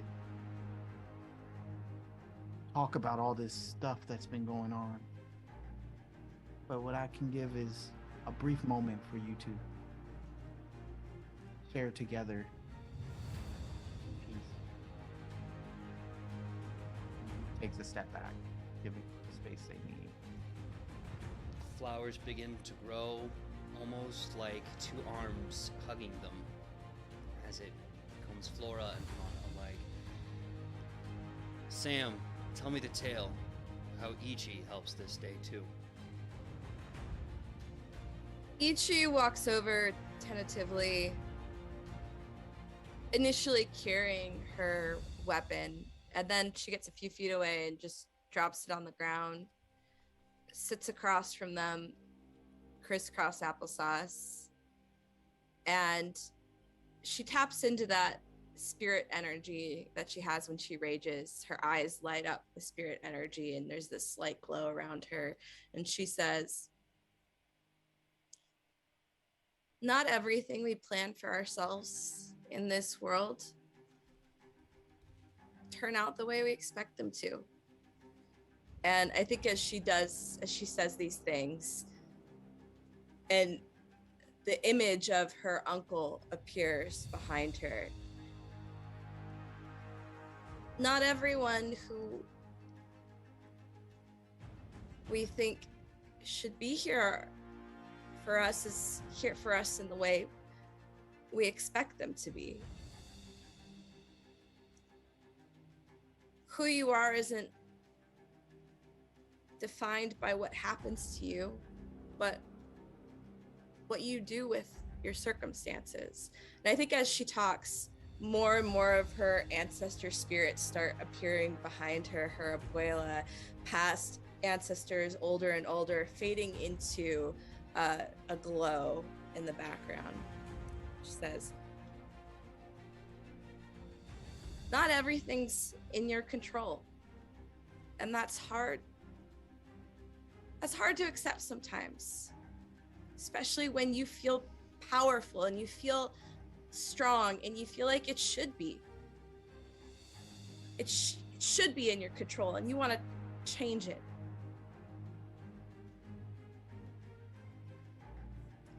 But you can only change you. The spirits disappear. She looks up and says, so it's up to you how to do that. And it's your choice. As the ancestors come and go, smiling with love and limitless approval, pride, both you and in them, these two, in this moment. Flowers are blooming. The world's at peace. Dragon, told me the tale. Last but not least.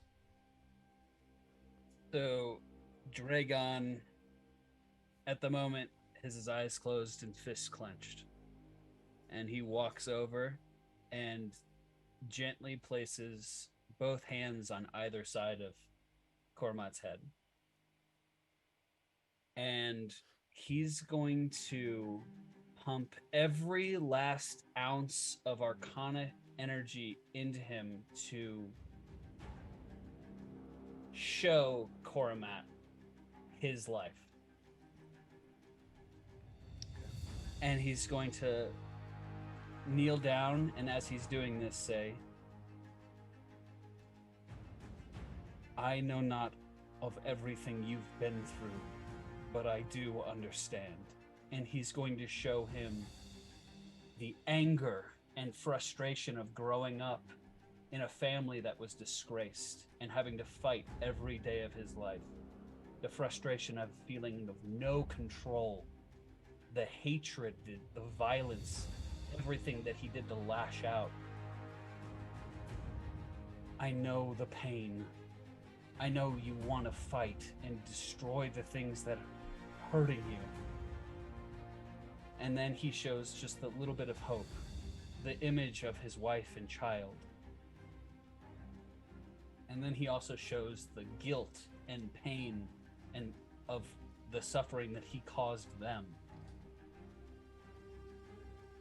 And not everyone gets a second chance to undo the wrongs that they did. And then he's going to show him his death and rebirth, and show the connections and the friendships and the love that he found in this second life. But you and I, we get a second chance to live. And we can bring that same love, that same energy that we didn't have in our first life to our second one. We can make this world a better place, better than we ever could have in our previous selves.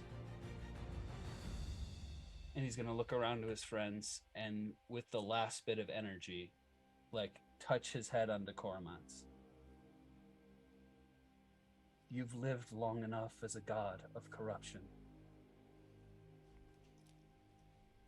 Live your own life as a mortal. And you too will experience how wonderful life can be. With that, the god of corruption in essence was killed today. Defeated. And in doing so, tempering the soul and the body to a greater cause, both internally and externally, the cycle ends today. Kings of countries need not throw themselves at sealed doors. Knights need not make promises and die and rise to godhood.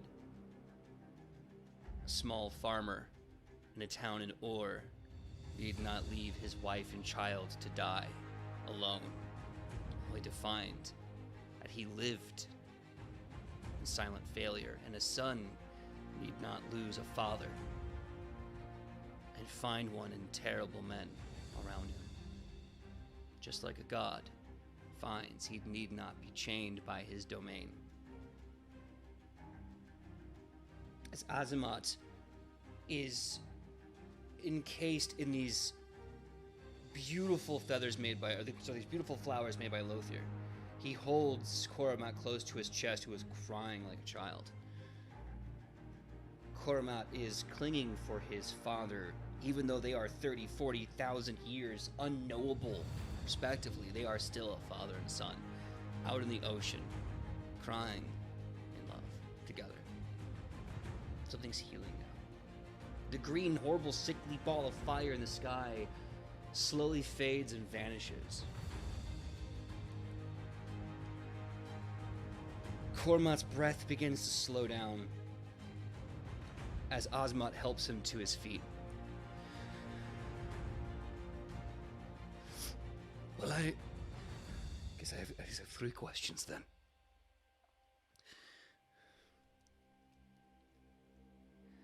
Number 1, what am I to be the god of? Am I to be the god of corruption and then never be corrupt? I'm pretty sure the universe doesn't work that way. So you then, you lot, you finished me on this day. What am I to be?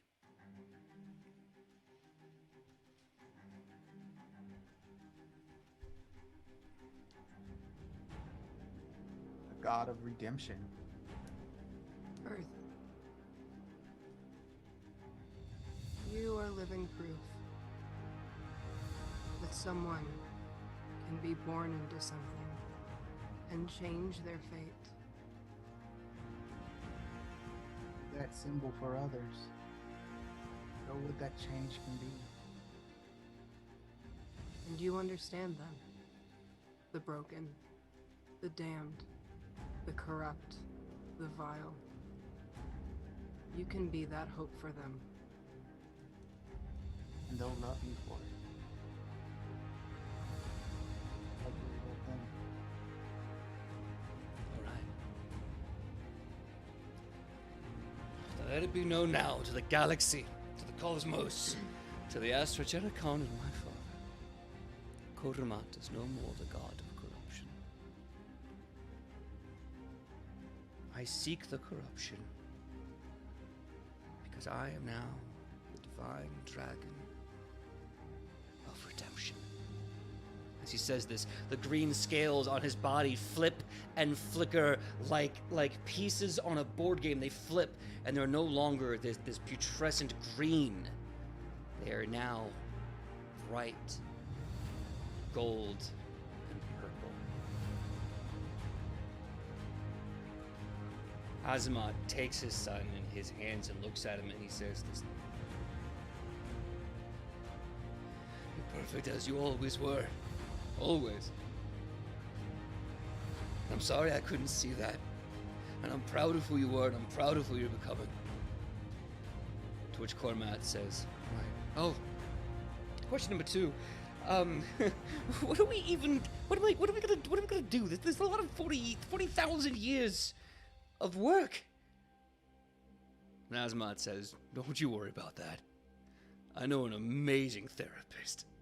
And deep down Lothier, you can hear Adariah laugh, like a lionheart that he is, knowing that not only is he going to have to work on Kioma and Iodex's marriage, but he's going to have to work on these two and their family trauma. And then you see them grab hands and proceed to fly into the sky together. And in doing so,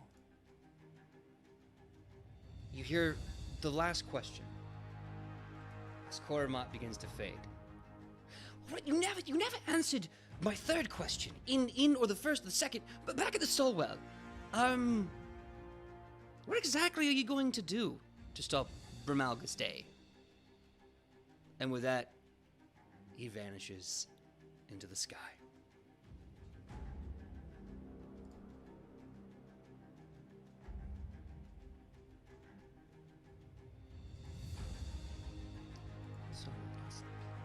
We'll figure it out along the way.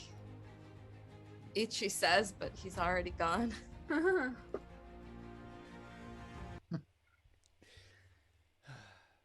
can do something like this. What's the apocalypse? Yeah.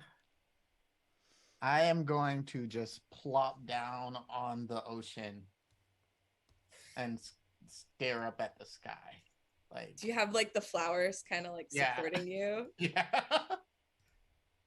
Just We changed history. yeah. That means we can stop Romalgus Day. Yeah. Just another day with the legends.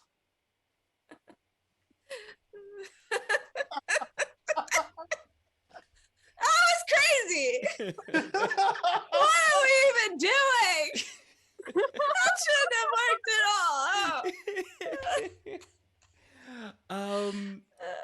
If I may, unfortunately, I can't see some of our private messages. So if you have any thoughts, please put them in the group chat. But I want to offer this for you all and everyone live watching. We finished this pretty early.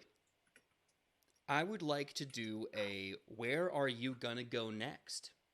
if you will, a the end ... of season 2. And then take a quick break and come back and do a 30-minute decomp if you're okay with doing that publicly. Get some drinks and chat with our members in the audience. You feel okay with that? Great. That sounds great. If you want to do something else, please let me know. And that's valid all the way through. I'm just shocked. I'm just No. I'm I just am in shock. legitimately shooketh at this moment. Okay. A part of me wants to I can thank you in the decomp too. We can do But I want to say this before we go on break.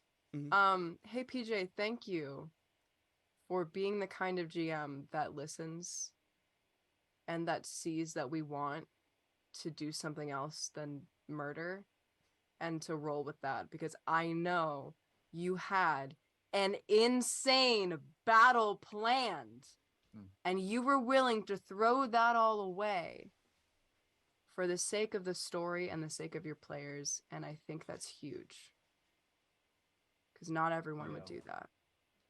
Thank you. It really means the world to me.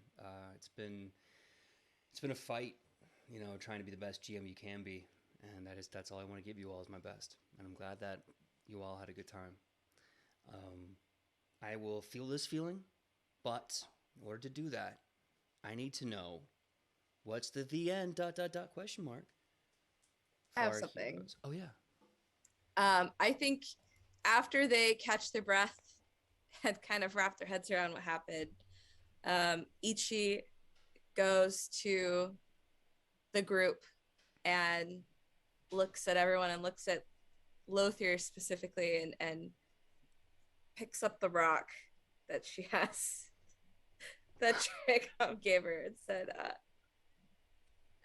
Lothier, is there anything you can do to I think this rock should serve a purpose. And if we're not gonna throw it at someone's face, maybe it can be like a little tiny monument to what happened here today. Okay.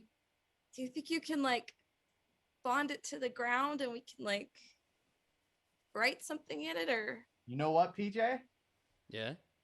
I think I'm going to try to use that feat I just took. Oh hell yeah. Consult the spirits of nature in this area.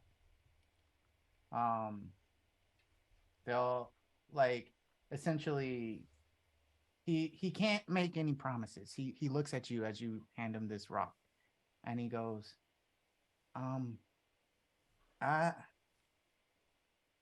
don't know if I can't do any magic on this rock. If I do, it might, but Oh, it still has the explosion on it?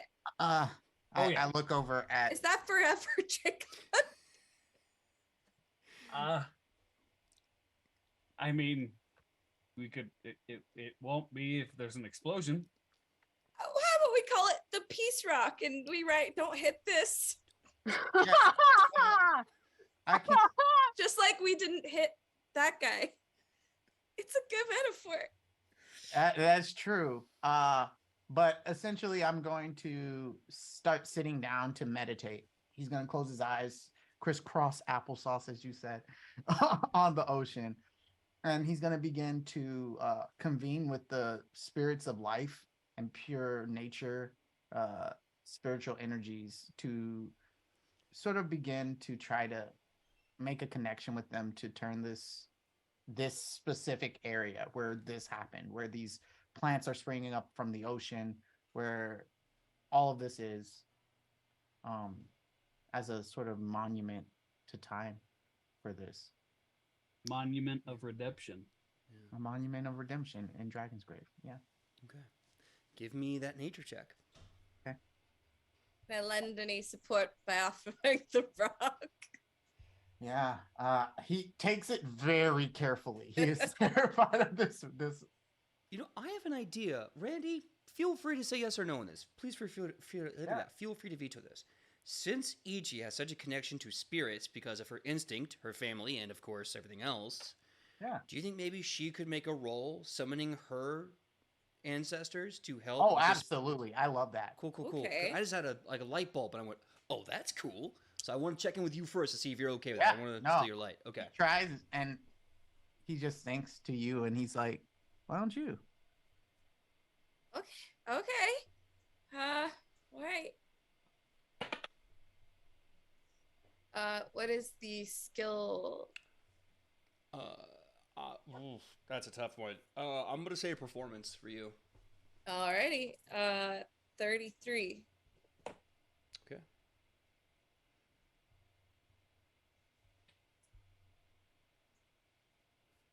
I just realized we killed him with kindness. Wearing the weapon made out of his last Yeah, acolyte's can we put arm, that away? Can we put it away, specially please? designed to kill him. In the bag, please. It's going in the bag. The metaphors of having the hand wraps of heavenly peace on one hand and the Arbad's arm chose of peace Armageddon today. on the other. Yeah. You chose. We're gonna put it in the mud house and never speak of it again. Who's gonna look after it? Top Mudmen. Y'all. Oof. I was ready to turn into a dragon, you guys. I was terrified. When I asked y'all, like, hey, what kind of things do you want in the final fight? Sidney was like, I just want an excuse to use this new spell that's gonna be so fucking awesome. And she's the one who's like, but what if we talk him down? God damn it. So what was your Fix him. what was your roll? What was your nature check? Oh, my nature? Yeah. Sorry, I rolled a 17. So that's 17 plus 22. Okay, so that's it's 39 and Jesus. Damn. Okay. So you sit down, crisscross applesauce. You start seeing spirits of leshies, but their faces kind of reflect the life force that they represent. You're seeing human faces on the leshy, like a creepy grass ditto. You're seeing elves, dwarves, gnomes, halflings, fetchlings, kitsa. You're seeing creatures from all over the world starting to show up behind you. Some of them are singing, some of them are laughing, some of them are like, no, that goes over there. And you are bringing all this to the world. And of course, Ichi, your family shows up as well. They're working together to build something. Randy, tell me, what does this look like? How big and mighty, or how simple and mundane is this monument to redemption? Oh, we're going to make it beautiful. So there was like this pedestal of plants that like came up out of the ocean and sort of encapsulated like a hug over the two dragons in their form, right? That is going. It essentially becomes like the ocean begins to recede away and like becomes a waterfall down the sides of this giant pedestal of just beauty and plant, and in the middle is a giant like hearth where a fire begins to form above where that stone is, signifying the sort of redemption of what happened here. And like those plants which typically would disappear, the flowering plants sort of stay, and a giant sort of weeping willow above where the two hugging figures would stand lays there. It's like a giant cherry blossom tree, sort of hanging over them. As you do this, and you see this beautiful monument to second chances, redemption, love, death of corruption, and the second chance at life, you remember something as you look back at Dragon's Grave. Somewhere back in episode 30, who can say, there's a statue in the dead center of town. I don't know if you remember what that statue looked like. It was a statue with 4 different dragon gods, different directions, different poses, signifying the dragon gods that were killed in the Great Dragon War that started Dragon's Grave. And one of them, which was pointing ominously, was Kormat, a visage of Kormat. You see, all the way up there, you realize the statue of Kormat is pointing at his own redemption that you've just now planted for him. Oh my gosh! What the? How? Wow. Now, with that, with this beautiful monument that you have rightfully earned, this amazing tribute, and the basically the beginning and the end of Koramat's story, death and judgment, second chance in life. Everyone is released in the city of Dragon's Gate. Tobias and Tobit are confused. No one has survived the cycle, especially the Raphaelis family. It almost claimed 2 of them, 2 generations. And Morel is also there. And as this moment, this big coming together, there's laughter, there's cheering, there's parties, but what I want to know In the days, the weeks, the months to come, when the partying is done and the world knows that it's at peace and Koramat's very nature is being resolved with Adaraya, I want to know, what's the end? You've told me the tale. How does this one end? What's your happily ever after for now? Until season 3 and the elf must come into the scene. But what for now Take that. is the end? Starting with Wes. Dragon wrote a letter and gave gold to Morel. Turns out he doesn't have to give that now. He gives it back to you. But what is Dragon doing with this opportunity? He saw that even the god of corruption and evil can have a second lease on life, and that through all that, he could still reconnect with his father. So he's going to take a trip to Spygar. We see in a salty gray dock in the middle of a frigid wasteland, a young boy, maybe not so young now, tired mother chasing him, warriors striking at dummies in the field, raiders coming and going. And this woman and this son stop dead in their tracks as a familiar boot lands on the dock. We'll see what happens there in season 3. But for a split second, the mother gives a knowing smile. Randy. Lothier has just found the one big vestige of his legacy, his much long deserved identity and legacy as a mud druid, knowing full well that you are the only one on this plane. There's one other somewhere in the multiverse. What is Lothier's the end ... question mark? Yeah. The first thing he does is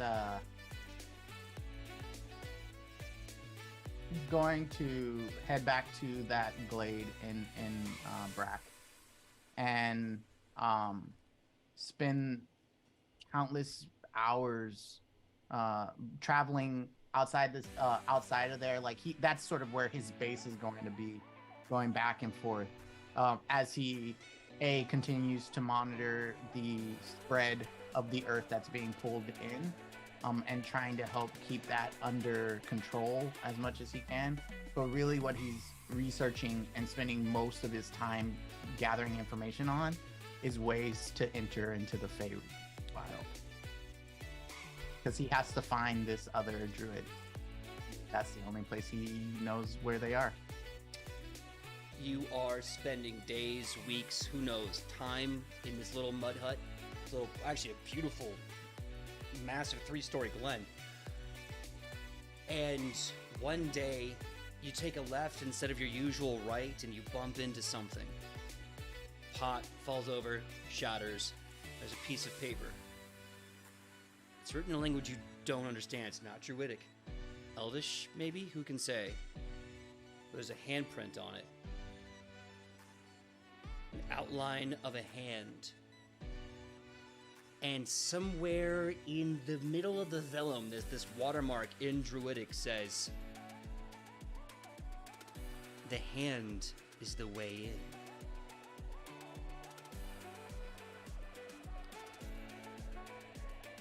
Sam.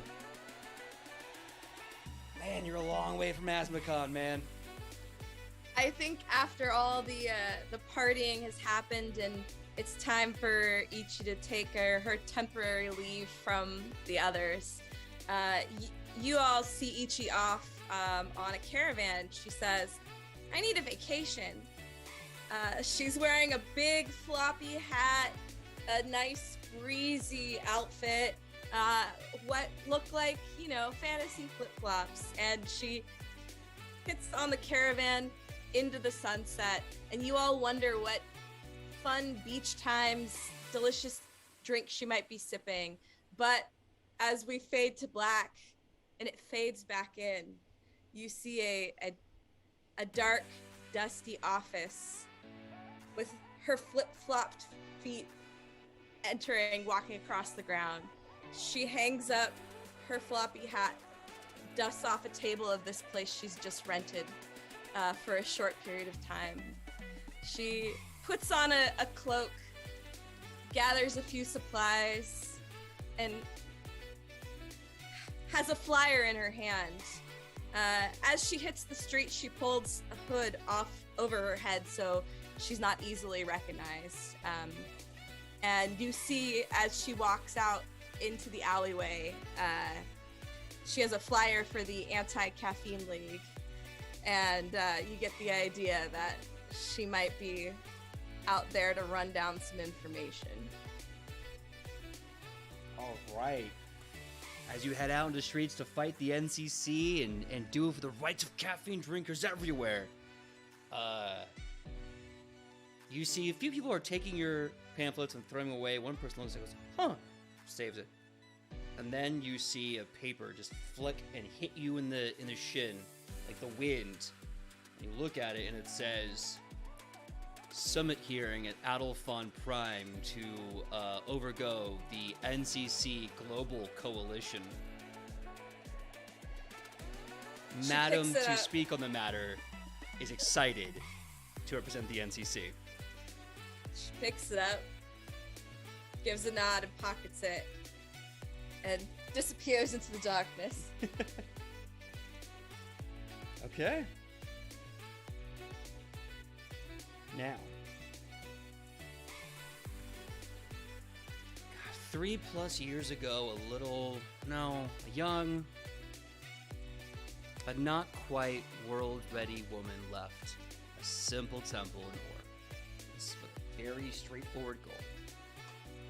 She went to a town of Cobbledale. She went to a large city of politics. She fought a war, a world war, and won. In fact, she's the one that killed the general in the first place, after all. She doesn't like to admit it, but she did. She murdered that guy. She did. I saw it. 3 years. Traveling the world. Healing. Without being asked and never looking for a thank you. Not easy, dear God. Here she is again, saving the world from a war. Saving a god from himself. So, I guess the question is, Alona, what the hell are you doing now? What's next? Also, just like to say, Wes put in the chat, we love a murder cleric.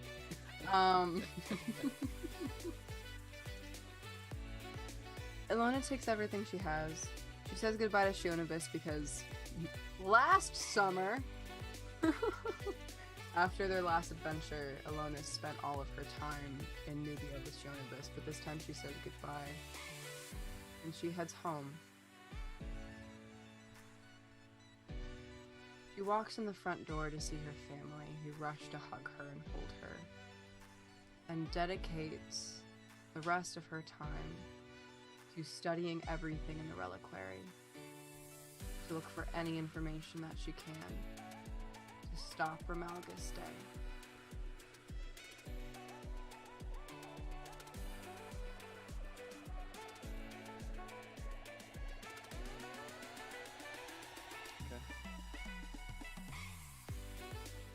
Taking a lot of notes here. Studying.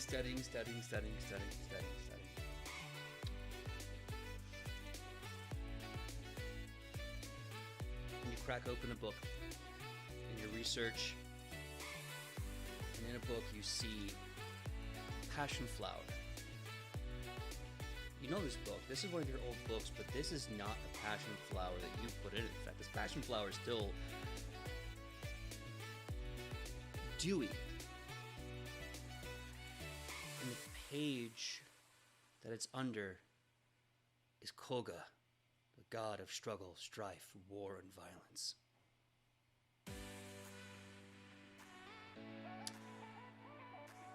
But these are all things that we are going to look into and more when Season 3 comes out. And this is where we are going to end Season 2.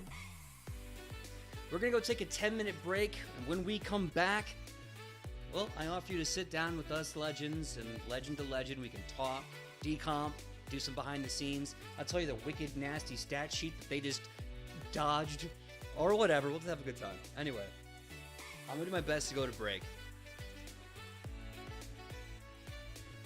See you soon. See you soon. Hello, everyone.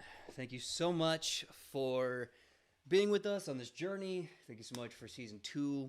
And yeah, we wrapped this bad boy up pretty early and having a great time. And thank you to everyone here who wanted to keep hanging out. So we're just gonna have a decomp Q&A, whatever. If you have questions, go ahead, throw them in the chat. I can see some of them here. But we're also just gonna talk and just vibe and decompress from everything we just went through. Can I just say something about the behind the scenes of the creative process? Which, PJ, I know you have an interview coming up, which I just sent you the details of, that talks more about world building. So if you guys aren't following us on your social media, you totally should. So if you're curious more about PJ's world building and the process that went behind that, you should follow us because we'll be posting that interview. But any whoosie whatsy, when PJ and I were building the world of Edge of Legend, we built the Dragon Pantheon first. That's the very first thing PJ and I ever built together. And I came up with the ideas that they would be based on like lizards from real life. So every god would be themed around a lizard. And the character of Koromat is mostly PJ's idea. And he was meant to not be redeemable. Oh. That's how he was built. So the fact that we went in and redeemed the unredeemable is actually mind-blowing. I just want to put that out there. Yeah. I'm really happy that we did, don't get me wrong. Makes me really happy. But that's some like background that I feel like needs to be mentioned. That's so cool. Holy crap. That's crazy. It's also fun how like specific, because like if anyone who's watching is new to PJ, like it's all in the brain. I don't understand. I think one time I was like, what's the god of insert like frivolous thing I just thought of in the moment, and you're like, oh, it's this guy, and I'm like, god damn it. But for things to line up so well, like the statue pointing, like it just that's the kind of stuff that you only get in like live play campaigns and stuff like that. I think, you know, you're just like, wow, you would think we like wrote this ahead of time or something, but nope. It's true. It's crazy how your brain works, dude. Oh, okay. Wes and Randy weren't here for this because this was in the arc that we had with Michael right before you guys got here. But there is a kobold god of middle management. Yes. Named White. It is White. Mm-hmm. And I just thought you needed to know that. Yeah. F that guy. F that guy. I'm just kidding. There's A true evil bad guy, middle management. to my knowledge, there are only 2 Oh no, please, Randy, continue. I'm so sorry. I stepped on your toes. No. I just wanted to say, like, I came in obviously during this season for the first time, and like trying to like catch up with all of this pantheon of like everything that's going on in the world, and it felt really daunting. And then somewhere in the middle, I started to feel really confident. Like, okay, I don't need to understand everything. I need to understand the things I need to understand very well. And that was kind of where I, as a player, was. But I came into this fight or this situation 1,000,000% sure we were fighting this guy. Like, I had no idea that we could even think about doing that. And I think part of that has to deal with the fact that, like, I've never played in a game where I feel like that would have been able to happen. The fact that, like, so like when Sidney, when you were like, hey, let's talk to him, I was like, I mean, okay, we could try. I mean, you probably got that, like, and I didn't mean to be condescending, but that was like my like, as a player being like, oh, I don't really believe that was possible. And the fact that, like, it happened, and in a lot of ways, I think made the story for me a lot more emotional and like impactful, was so powerful. Because, like, I as a player am not like the most excited when I'm combating things. I love the story, and that just made it really beautiful in a way that I wasn't expecting. And it like, yeah, I'm very thankful for that. I think one of the reasons why it felt impactful is because we've already fought him so much. You know, Yeah. Mm. we've killed his anchor. We prevented the tidal wave. You know, we've already fought him in so many iterations. I mean, in season 1, we faced off against his champion, his blessed one. So I think this is probably the first time where we actually tried something different. But doesn't that make so much sense in what we were trying to stop? Right? Like that's what blew my mind at the end of this. Like we're literally stopping this cycle that just keeps on going of like people sacrificing themselves to barely survive until the next cycle goes on.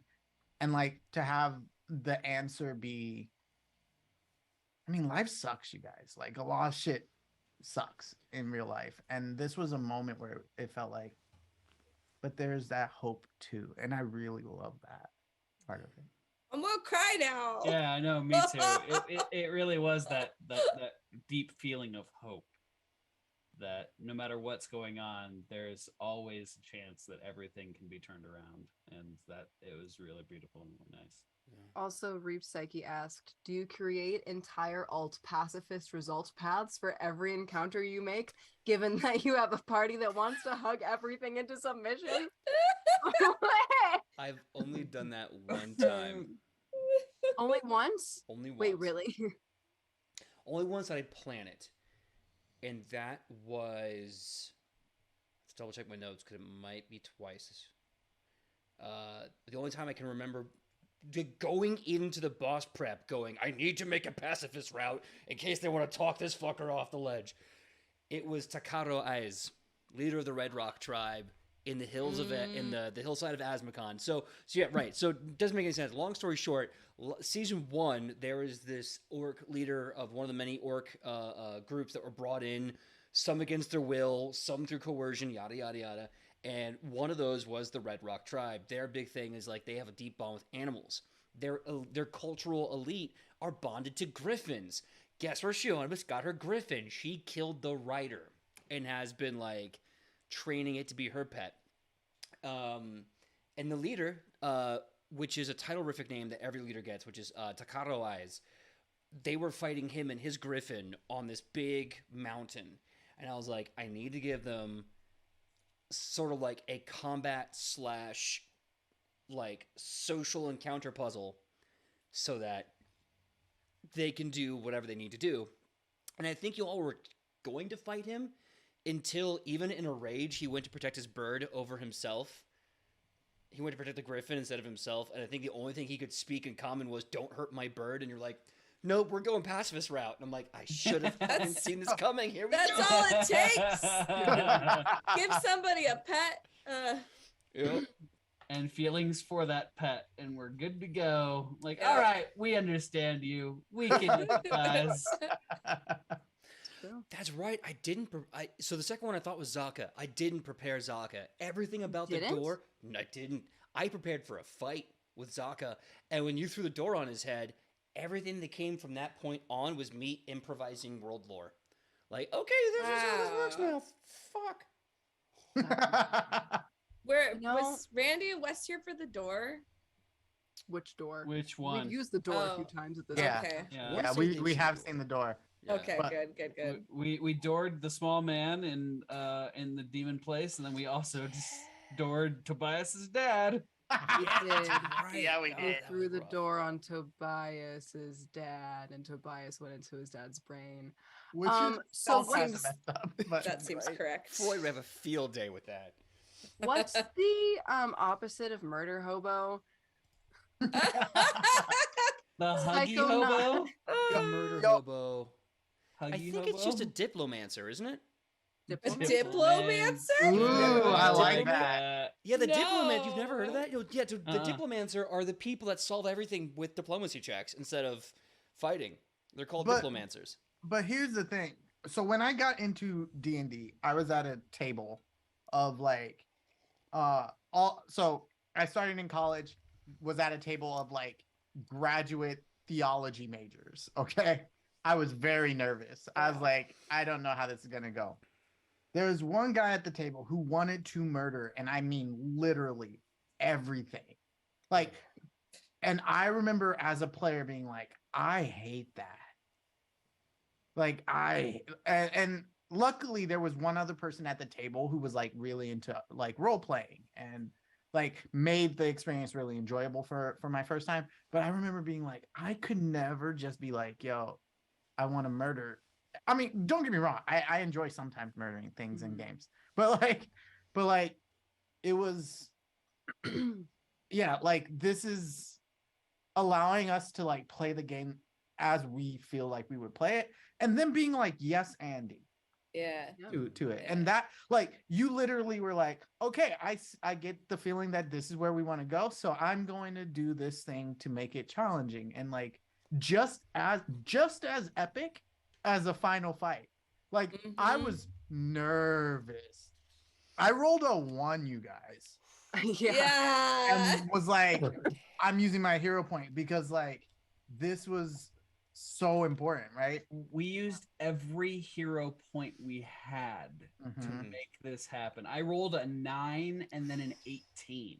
We were committed. And I think that's the thing too, especially like, you know, combat has its place in tabletop, but then something like this comes along and you're like, oh yeah, that's why the RPG is there, the role playing, and it's that the reason you play tabletop, a TTRPG versus, you know, a video game where you're, you know, it's combat focused and combat heavy. It's these kinds of, you know, personal human to human, person to person connections that you can actually imitate and play with in the game, which is really cool. Absolutely. And Now, go ahead, please. PJ. No, you first. I just want to ask you a quick question, but this is a complete side tangent. So if you have something to piggyback off of that, please say it. Yeah, I'm good. When did you decide that Bond was Azamat? So, I was doing prep for this episode for like a week, right? Because I wanted to make the final one good. And the irony is that everything that I prepped, right out the window. What made it good was me in a moment having a beer going, fucking, yeah, let's do a group DC. Let's hope it doesn't suck. Here's the thing. For years, I've been asking myself, where and how can I slide Azamat into the world? How can I hide him in plain sight? For years, I've been trying to figure out how can I hide him in plain sight. And at first I thought, oh, he'd be an old man feeding birds. I'm like, no, that's Bahamut, you jackass. Come on, don't bite the shtick. And then I thought, how cute would it be if he came to the world as an elderly Akkadian couple, a man and a woman, as he himself is still mourning the loss of his Tarzamat, who's still alive, but he can never be with again. So he would appear as a couple, and then they'd meld into one, he'd become him. And then, I don't know if it was Sunday or Monday, but I wrote, what if he's just a dog? Oh, In the city, he's not a person, he's not a human, he's obvious. No, he's just a dog. That would be so much easier. And then I was like, he's a dog. And then in the moment, I was like, he's a dog. No. He has to be an important dog. He has to be a big, floofy, fat, white dog from the world of the dead named Bond, because Ozma can go anywhere, and he definitely has been hiding in plain sight forever. So it's just kind of a wow. mooch of thoughts.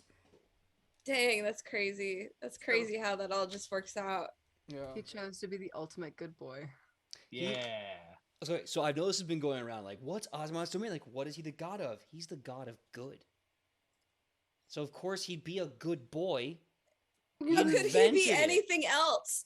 How Very could he good have ever boy. been anything else? The god of very good boys. So, yeah. We have a giant platinum scaly Akkadian dragon god to thank for why we have good boys to give head pets to. I guarantee Well, you, now- he's like, you need. Well, now we love, have here's a another bottle." good boy to join him. Yep. Like helping people get over traumas and stuff. Absolutely. Now we have Kormat, the god of redemption. I'm really curious Yes. how that's gonna work because technically, Alona's god is also the goddess of redemption, Yeah. which is why Morel follows her because Morel had this entire backstory where he felt like he needed to be redeemed and found Afra. Yeah. And so I'm very curious because you made his scales gold and purple, and I was like, that's Afra's colors. Mm-hmm. Oh my. Well, to be fair, he did just get a shit ton of Afra energy poured into his body, as well That's as a true, you're crap ton right. of nature and a crap ton of arcane just put into him. So he's a sponge at this point. That's very true. What was I gonna say? I'm sorry to interrupt you. No. Okay. Oh, I was gonna say this. So here I have the actual stats of Kormat. Oh my god. Here's what you Yeah. would have had to fight. And I'm gonna ignore all the skill proficiencies and everything else and go for the juicy stuff. AC 34. HP 250. Mhm. Immune to paralyze, acid, sleep, poison, drain, and doom. He counted as both a dragon and an undead. I thought you were gonna say none for some reason. Oh my god. He counted as Because a you nun. made a nun joke Dragon that like nun. break. A dragon nun. Let's see. He has a plus 25 to 26 on all of his melee hits. One of them, his strong hand is a lich touch hand. It's my strong hand. Oh, Was. what? Touch what? Was a lich touch hand. He It's a doesn't lich- have that anymore. Not anymore. It's a lich touch hand. He would have done 4d8 negative damage on a non-crit, and you would have had to roll every time he touched you to not be paralyzed for one whole round. And if you critically failed, you would have died. You would have looked dead, but you'd be permanently paralyzed until someone removed it with one spell. Remove paralysis. Does anyone have that? That would have healed me actually, because I And- heal from positive and the negative damage now, thanks to my archetype. Yep. Wow. Dang. Do you have that spell, Randy? Because I don't. What was the spell? Remove paralysis. No. Technically speaking, you two can learn it. It's in your list of Yeah, spells. it's in my list of spells, but I did not take it. You would I have didn't had take to. it either. There was other cooler stuff. I Yeah. could've learned. So that person would have just been a vegetable for whatever. Let's see. So Holy cow. immune to those things. Resistance to cold and physical. Weakness to good and positive. Had to give you guys something. All right. Breath weapon. 13d6 acid with a DC 31 fort save. Anytime he crits, he recharges that breath weapon, and with a plus 26 to hit, you do the math on that. Counter spell at will. At will. At will. He had an ability. He was always quickened. Always quickened, which gives him a free action. Which, if he did not cast Disintegrate that turn, he could use that quickened action to cast Disintegrate. He had 4 Disintegrates, Awful. which Oh are my a God. basic All of So that's this awful. 4 disintegrates, 1 for each of us. one for each of you. Also, to make things even worse, he has Dominate and Bound in Death. Bound in Death is a spell where he tethers to someone, and every time he takes damage, that person takes that damage too. No. This would have put a TPK. Could have been.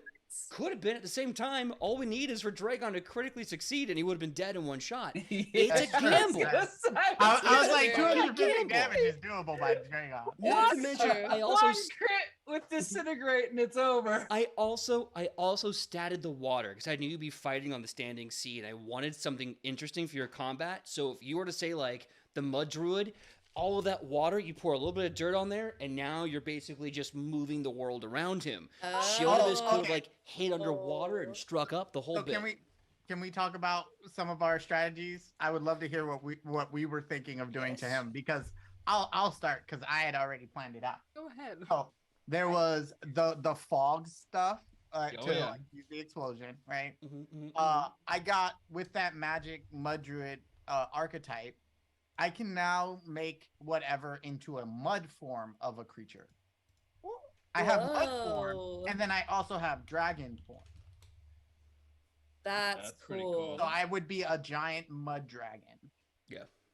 Which was That's going to so be really cool. I mean, don't worry, it will happen. I want to see art of that. That's just Yes. like Yeah. mud dragon. Heck Yeah. yeah. And then the one more thing was for healing, because I figured we would need lots of healing. I took a spell called Field of Life, which I Whoa. wanted to like Such a good create an entire area around like wherever four or whatever of us were standing, so that it would emanate healing each turn that you start in it.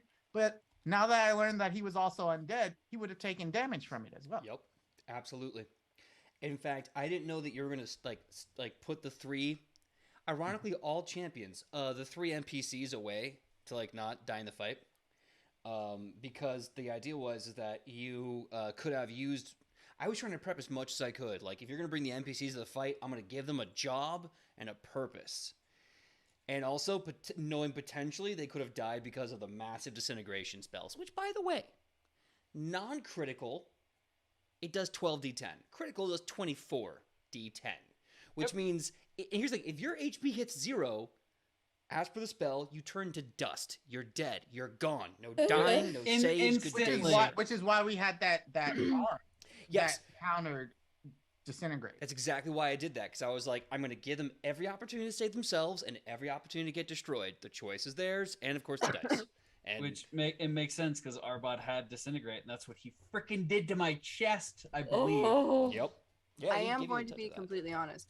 I was genuinely surprised when you told Alona she had to have it, because I was thinking Dragon. I was like, Dragon really wanted this arm to be a thing, so I feel like he should have it. That's true. I think what was the thing in my head that made sense was the plus to like what Will was it? saves. Will saves. I know you have a really good will, but having a stronger will, because tell me, PJ, was Mhm. one of those attacks a will attack? I think the only one that was the dominate spell that he has. I think Which we definitely don't want our healer to be dominated. That's true. No. You also don't want your Magus to get dominated, because it's just That's a simple thing of Oh, he God. messes that up, and then he goes spell That's strike true. the healer, and that's good. there's no coming back from that. The opposite of No. what he wants to do for Alona. Yeah. Yeah. I literally took stabilize. Just in case. He's so terrified because for whatever reason everything hits Alona. It's like, no, the healer dies. Yeah, I also have stabilized for that reason. I had stabilized. It's tabletop and 101. reheal. Healers and wizards die first. Every I player had does three it. Every heals for GM you. does it. Yeah. Did you have a strategy, Ichi? Honestly, Ichi style, much like my own, is to see what's happening and then freestyle off of that. I love it. I want to see Yeah. you in your improv classes. I bet that's freaking wonderful. I bet it's amazing. I bet it's incredible. I want to see your shows. Oh, maybe you will. Yeah, that's one of the things the chat probably doesn't know. Right now, Sam is doing music theater improv. You said Musical improv, Music- yeah. yeah. I told them all I'd teach it to them, so maybe you'll get Edge of Legend the musical. We have to do it in a studio. We can't yeah, do yeah, everything you at can't. 100%. It's impossible We know to do people. it. We're going to do it. I will say this: in season 3, we already have someone who really wants to go to the Fey Realm, and I've been planning this since season 1. The Fey Realm, or the Faelvanane, was invented by a song by a god that left after the song was made. If and when you go to the Faelvanane, we're going to have a singing-only episode. Shut up. Oh my god. I've been planning it for years. I'm going to make that promise now. Legends, I'm going to make this promise. If and when we go, mark it. Because they're going to have to sing everything. Me? No. I'm going to be a lazy schmuck. They got to sing. I was gonna say you gave us an entire backstory on how you were in a musical improv troupe and you had to be the rapper because you Yeah. can't Because I sing. suck. That's the punchline. Because I'm bad at it. And I wasn't even good at the rapping I'll train part. you. Everyone will be good. We're gonna train. Yeah. There you go. Yeah. It's okay. It'll be like the Buffy, musical episode, which is my favorite episode of Buffy of all time, by the way. But it'll be like the Buffy episode where everybody's an actor and people can sing like a little bit. And it's Yeah. just enough to get by, but it's not like amazing. Yeah. Yep. You don't have to be good. And I know you can rhyme, PJ. That's true. I don't know what you're talking True. about. Jeez. Yeah, I mean, if you were doing the raps, you can at least rhyme. Mm. Ooh, but I didn't say I was good at the rapping part. Now, granted, I was You good. did I an was. entire Was that? thing in season 1. We went, well, not in, yes, season 1, but It's it was like the also just a Vikings. one shot. Yeah, Yeah. the journey. When the we journey went north. to the north, Yeah. you did the Brothers Braggy and you did flight competitions. Yeah. Out of control. I don't know. Don't lie to us. You're good. I'm just gonna like shark you. Be like, no, I'm so bad. And we get there and be like, drop the mic, bam. Psych. Yeah. Your expectations are low, so I can exceed them. Exactly. I'm like a C plus B minus student. So if I make you think I'm a D student, then hey, I can coast. I can coast my C plus B minus. Let's go. Did you have Oh a my plan, Wes? Oh, Battle? 100%. Yeah. No, the Rock. It was The Rock. Lothier's gas cloud. He was going to use one action to throw the rock and the other one to spell strike with a 5th level fireball and just make a giant, massive, like 400 damage explosion. Jesus God, that could Christ. work. That's literally what he was planning. He was pretty much going to make a nuclear weapon. Like, I love that for you. Well, now we don't have the Rock anymore. We don't have the rock anymore, oh, but yeah, it's kind of beautiful. yeah, It's beautiful. he We was gave gonna that mass cast. destruction. He was gonna switch the spell to haste so that the people that could redeem themselves could go touch it and they would feel like energy and Wait, be can we like, do that? yeah. Yeah, can we do that? Can we Can we just do say that, that PJ? happened? I'd like that. Why Yeah. didn't It's we kind do of that? nice. It's 'Cause like it a was- forever blessed rock. That's what I was thinking. It's like they go up Yeah. and touch it and they feel energized, like, yes, I can do this. I can redeem myself. I can change my path. I'll I like It's like say, in Skyrim. yeah. Another hand touches Kind the of, beacon. yes. That's realistically, yeah. Also, you have to go back. Well, you have the ring, so whoever has the ring has to go back, touch the rock, put a new spell in it, and then just no longer accept that rock exists in the universe other than aesthetics. It is Yeah. no longer a WMD That's- rock. That's fair. I like that. Look, I like that too. we you know this group by now, PJ. We're here for the lore. There is combat, but mostly it's driven by the lore and the RP. Well, boy, are I you in the right know. place because I have too much lore for my own good. You know what's funny? All the people on TikTok, because if you guys didn't know, we have a TikTok. The biggest video we have that blew up was the video of Dragon with the fucking rock. Yeah, I love that one. And Oh, everyone's like, murder hobo, yes, amazing damage. Then people are like, why are the numbers so high? And everyone's like, it's Pathfinder. They're like, what's Pathfinder? It's a whole thing. So the fact that we gave up the biggest weapon we had That and tells just you. turned it into a peaceful rock, I Oh, love character that. development, baby. beautiful. It's beautiful. also, if you remember, when I made the rock, I may or may not have accidentally blown up the church if the plan had gone through. Yeah. Um, Your plan which- was to blow up the Platinum Hammer's home base, and I was like, "No, my guy, you don't want that." But we're just gonna get Sanders and see what Who did happens. the Platinum Hammer worship? Azamat, That's what I mean. The It god would've of good. the god of good. everything. It would have screwed up everything. Yeah. Oh god, would've But been it was a so bad. Good It was so idea at good. the time. we alright? all were like, Oh my god, I did see something in the chat, and I want to say it. So, Reap Psyche was like, "I think that the pointing thing was improv." Here's the thing, I don't know. I genuinely had a memory because I do know that I put the statue in the center of the town with the four gods, the four dragon gods, as like a remembrance. Because the dragon grave is very much like, yes, we are built on the dead bones of dragons and dragon gods. So there's a statue in the center. I want to say, but I don't remember, that Koromat is pointing, but I think he's pointing down, like with judgment or looking down with derision, because he's Koromat at that time. Mhm. And my brain remembered that, and I was like, so it'd be cool because like it's there, and he's in the center, so it could. So I don't know if it's improv. Let's say it's But impromptu. still, it was he had a statue and it was pointing. So Yeah, like it's even if you're improving the part that it's pointing at this, you didn't make it up from Yeah. scratch. The foundation was already there, which is so cool and like serendipitous. And you all planted that seed perfectly. So Well, also, we let's keep planted in seeds, mind, literally. Yeah. Dragon's Grave, in and of itself, is inherently a magical city. So Yeah. who says the freaking statue doesn't change? also true. yeah. Also, two very powerful gods ascended, and the dad is like, "I need to make things better for my kid." Could have just been like a little point that little Yep. move. Maybe, Some things are meant to be a mystery. Yeah. Reap maybe even Psyche- Koromat was like, I mean, as I'm leaving, I'm just gonna have that statue point to my second monument. I mean, Reap Psyche makes a very valid point. It's totally possible that he was pointing where he died, which is where he was reborn. There it is. That I like. Yeah. Yes, I'll take all of That's that. good. I'll take all Good of job, that. Reap Psyche. Yeah. Also, he asked, did we ever figure out who the spies were in the Platinum Hammer? No.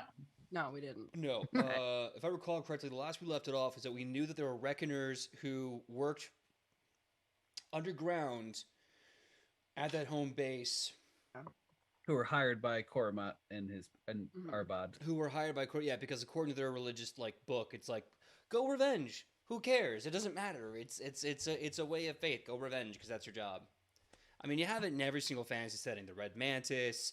I'm sure there's at least 3 in Faerun. Like it's like your job is to murder, so go murder. I have a question.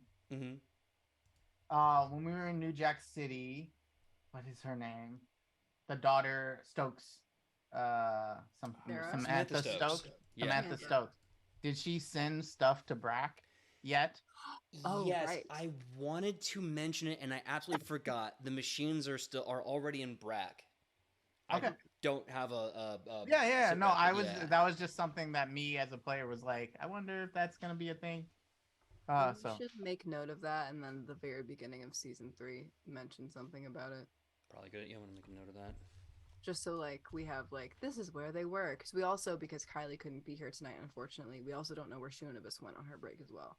So we'll definitely want to catch up on what we've been doing in the first. are there any questions from the chat or from other players of like stuff that you were wondering at the end? Now that we're at the end of this season. You mean ask PJ anything time? I mean, PJ, you don't have to answer. That's the good thing about being a GM. But Sure. like, yes. I'll answer as best I can. Any question. I'm always an open book. I just may be coy and elusive in my answers. Oh, boy. Yeah. I think what else I prepared that I can. I'm just excited for what's next, even though it scares me.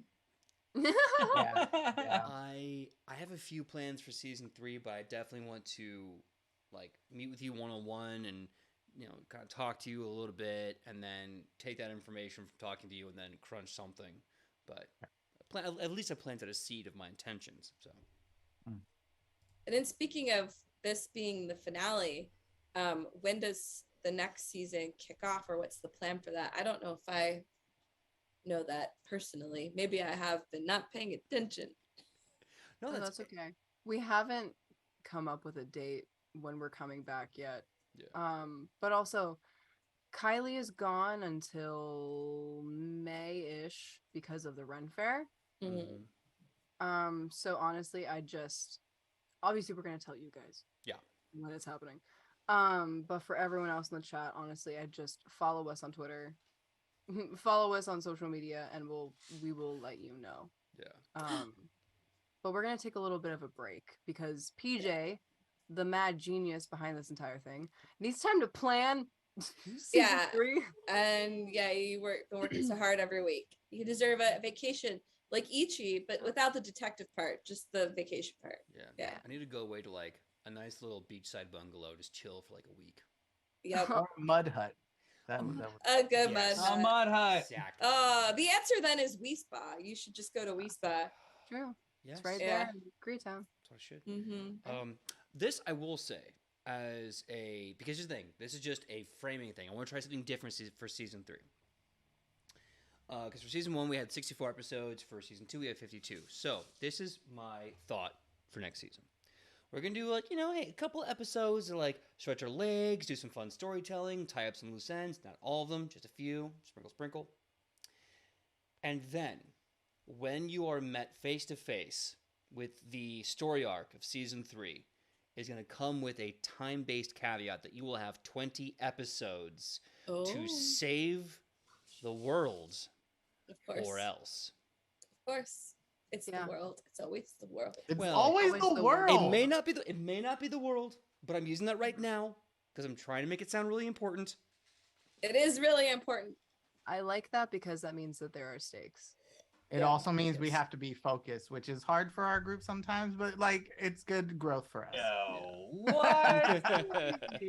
We're always focused. Yeah. So yeah, like I said, next You season is remember gonna the be. episode where Sidney wasn't here? We just were Oh my like, what are God. we doing the whole time? Remember that episode where we had to travel somewhere, but we ended up in a Bun Boys? Wait, which one? Which Yeah, I mean, time? that's a lot. We all Does did that remember happen? Bud Boy. That literally happened this episode. Yeah. Yeah. I just love the idea of we need to save the world. No, we need to go to the gay Starbucks. We did not need to save the world. The world sucks. I love calling it the gay Starbucks. That's the really best good. thing ever. Oh my god. 'Cause Well, I think there's a really, really, really important question in the chat, which is what number of Dream Station are we on as of the break? And what number are we on when we get back? I just saw that pop up in the chat. So I think because in season 1, Alona and Morel bought Joey the Dream Station 5. The Dream Maker 5. Sorry, the Dream Maker 5. Dream Maker. And then I want to say when Dragon went to the same toy store in Agrippa upon Aubert, you bought a Dream Maker 6. yes. When we come back, Dream Maker 7 will be teasing its third video game release. So look out for Ooh. Dream Maker 7. Hey, PJ. Yes. Reef Psyche also brought up an amazing point in the chat. Thank you, Reef Psyche, asking the amazing questions. What's happening with the Miss Adelphon pageant? Miss Acadia pageant? You mean Acadia. the one in Agrippa upon Aubert? I'm sorry, The in one we Dragon's were Grave? gonna have in Dragon's Grave. I'm Dragon's Grave. I Yeah, think. the Dragon's Grave Miss Acadia pageant. I mean, that's up to y'all. It technically, the committee that's been in charge of it has not been moving it forward. That's I fair. say, this is my vote. Doesn't have to happen. Doesn't have to I'm happen. making notes. My vote is that we start off season 3 of the Adelphon pageant. You know what's so funny? That's exactly what I was thinking. This is why we're good creative partners. This is why we do this. Okay. Yay. How exciting. Okay, so the Miss Acadia, I love that. Oh yeah, we need to get Tobias to come back to Dragon's Grave. We'll make up this entire pageant. We'll get people from all over the world. We literally did it for Tobias. You literally did a whole bunch of stuff, and you just show up at Dragon's Grave right to the world of the dead. You just went on your own thing. It was wonderful. It's fine. Okay, beauty pageant. All right, and I think it's about that time. It is. So Oh my before we do our where you can find me on that sweet internet, is there anything else you want to say to the audience, or anything else you want to say to your friends, or? Yeah, I just want to say thank you to the cast for inviting me and Wes this season. This has been such an awesome family to become a part of and to feel really welcome in. Thank you to everyone who watches, even if this is your first time or if this is your millionth time. I'm so thankful that some people are listening to these stories and really enjoying them, and glad that you're being Legends right with us. And I love to hear how you guys are doing that. And then thank you, PJ. I wanted to say, because we couldn't do any of this without like the amazing storytelling you bring every week. So Yeah, So much. I'm gonna second that. As you know, the other new player, it's been an honor to be a part of this, and it's just also great every week to get to see my friends and goof around with all of you. It's fantastic, especially being out here in Utah. I'm gonna miss Wednesday nights for sure for the next little while. But yeah, to everybody, you're all fantastic role players. PJ, just fantastic storytelling. It's really been amazing to be a part of the cast and get to participate in all this. It's been fun playing my ridiculous blue blue magus. I think that both of you all said that all so well. For everyone who ever clicks onto the stream, but especially those names that we recognize and we see time and time again, like how much we appreciate all of you, and just like it feels so good to know that we can do something creatively that you enjoy watching. That's just like the best feeling ever, and like love to be able to keep doing that. And everyone here is awesome and talented. It's super great and hardworking, and I love you guys. So happy season 3. Season 3, right? Yeah, Season soon to be. 3. Next Yeah. season, season 3, yeah. It's been really amazing, honestly. I mean, I can't imagine the show now without Wes and Randy. It feels like you've been here literally the entire time. Yeah. I mean, this has been a journey and a half. I mean, ever since I moved to LA, it's been my entire life. And I think there's something really special about it. And so those people that are watching now, congratulations. You're watching us before we all got big. Good for you. You have good taste. Very proud. Beautiful taste. But thanks everyone for being here. For Wes, Randy, Sam, PJ, everyone in the chat. This has been very formative, to be completely honest, in almost every way. And really happy to be on this journey with these incredible people. So yeah, thanks. Well, I've done the math, and the company of Nat 20 Productions, considering everything that we've been doing for the past almost 3 years since 2020, this marks our 275th thing that we have done. Wow. Our 275th show. We've done the other show and At the Table and Daltonshire and Crimson Carnage and the dark things we do and Firebrands and all the charities and everything that we've done. This is our 275th thing. And that's 275 times that I've gotten to say hello, everyone. And 275 times, and I say this every year, that I get to be thankful that you all said yes to this.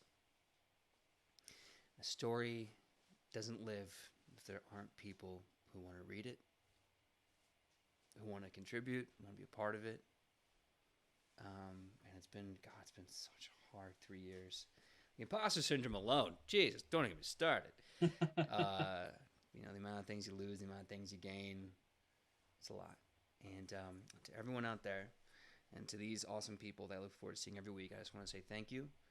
Thank you for saying yes, and thank you for wanting to be a part of this story. And I'm glad that I get to be the guy that gives you some story to be a part of, whether you're watching or everything else. I don't think I'll ever stop being grateful for that.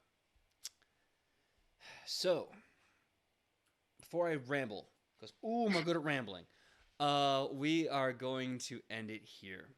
Let us say our goodnights and our goodbyes, starting with Sidney. Please tell them where they can find you on that sweet, sweet internet. Hello, my name is Sidney Rubino. You can find me all over the internet at Sidney Rubino. That's Instagram, TikTok, Twitter. I encourage you to follow me on each of those platforms because you will get something different on every single one. So if you want to keep up with the Sidney lore, just follow me. Also, I have some shows coming up that I can't talk about right now. But in order to stay up to date with those, you'll need to follow me at least on Twitter. So go ahead, do that. I appreciate you for being here. Thank you so much. I forgot to plug the other show that Wes, Randy, and I are in, but they'll get to it. Thank you so much for being here and spending your time with us. It means the world. Well, next up we have Sam. Sam, please tell us who you are and where we can find you on that sweet, sweet internet. Hello, me and Frog logging off for now. You can find me all over the internet at Hey Sam Sterling, and you can only find Frog here on this channel or in my kitchen, which I'm not inviting everyone to my kitchen. It's small. I live in a studio apartment. I'm sorry. I would if I could. But other than that, wonderful show, everybody. Love you all, and hope you all have a wonderful week. Well, huge thank you, of course, to the new heroes that joined the journey, and quite frankly, members of the Legends I cannot imagine world without. So let's start off with Wes. Please tell us who you are and where we can find you on that sweet, sweet internet. Hi everybody, I'm Wes. You know me by now, I hope. At Wes_IRL on the interwebs. Yeah, this has been a fantastic journey that I'm so happy you guys invited me into this family, because that's realistically how I feel about it. You guys are family to me. And Dragon feels the same about all your characters too. So love you guys, and this has just been amazing. If you liked seeing us here, you can watch myself, Sidney, and Randy on a show called Gravehaven, which premieres on Q Times every Friday, which is very, very fun. Less ridiculous character. This was more of a serious episode for Dragon, so if you like those vibes, come and check it out. Well, let's move over to Randy. Please tell us who you are and where we can find you on that sweet, sweet internet. Hey everyone. So my name is Randy, and this is my cute little tiger stuffed animal that I keep on my desk. Bring it back! Bring it back! I was just trying to be cool and cute. Anyway, you can find me on Twitter as Roller Raja. That's ROLLERRAJA. Or, and this is exciting news, my brand new website that I built myself, randyalvarenga.com. It looks good. It's an actor website, and I mean it's a work in progress, but like he thinks it's cool, so you should come and check it out too. And then, so lame. And then some cool stuff that I'm doing. Obviously, Gravehaven over on Q Times. Plug that, love that. Also, this week and next week, I have some big stuff coming up. I'm doing a show over on Saving Throws show. A show next on Saturday. We're playing Savage Worlds and Pathfinder smushed together. Savage Pathfinder. That's cool. I decided to make a druid there too, but he's very different vibe druid. But I was like, I need to go with something I know. And then the other show we're playing is a supplement to a 5e system. If you want to play inspired by South America, it's a game where it's created by all Latin Americans. It's going to be run by and for the stream, and this is the first look into this text in this world. So it's really cool. What is it? It's called Koboa. Ooh. Yeah, you can find out about it on my my Twitter. So that's another reason to come check it out. So come check me out. Wait, before we go, I just wanted to say, Kylie, we love you, and I just wanted to say that because Kylie is great. Well, I say that because when I first started and I was super nervous the very first time, Kylie sent me a message in the middle of the chat like we were best friends, and I was like, I'm cool because Kylie's messaging me. That's so sweet. Well, I guess that just leaves little old me. My name is PJ Megaw. You can find me all over the internet at pj.megaw. Facebook, Instagram, and Twitter. I'm no longer on the TikToks anymore. Haven't been for a long time. When I'm not here with these amazing legends, you can find me over at Queen Court Games. Downfall is going to be having a 4th bonus episode dropping when gravity takes a hold of it. And we have Tans, that's also going to be coming, and a few other. I have like 3 or 4 projects that I've been working on quietly because I'm one of those a-holes who's like, you don't talk about it until it's done. So there's so much. Look for new projects from other channels that you recognize and some that you may be on right now. In the future, we'll see what happens. Who knows? I can't say for sure, but I'll let you know when I can. In the meantime,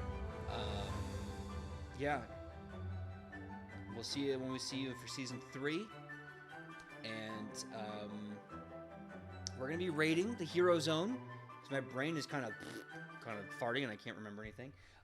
Terran, All Night Society, the All Night Society. It's a vampire, 5th edition Vampire the Masquerade podcast at Queen's Court Games on Spotify. Thank you for reminding me. Anyway, we're gonna be rating the Hero Zone. They're cool people. They do D&D stuff. While we're doing that, I'm trying to remember, what was our raid cry again? We had we decided to have like an official raid cry. Now I always forget what it is. I always Just forget. like a lot of question marks. Wasn't it just what up, legends? Yeah, what up, What up, legends? I'm Kids of a gonna Hooch and Shemp Jenkins. You write it down. I'm gonna write this down. Anyway, we're gonna be rating. Remember to say what up, legends. Tell them hi. Tell them hello. And the until radiance. then, we hope to see you on Nat 20 Prods on YouTube. And once again here, Nat 20 Productions official for season 3. Until then, we're gonna be rating in 3, 2, 1.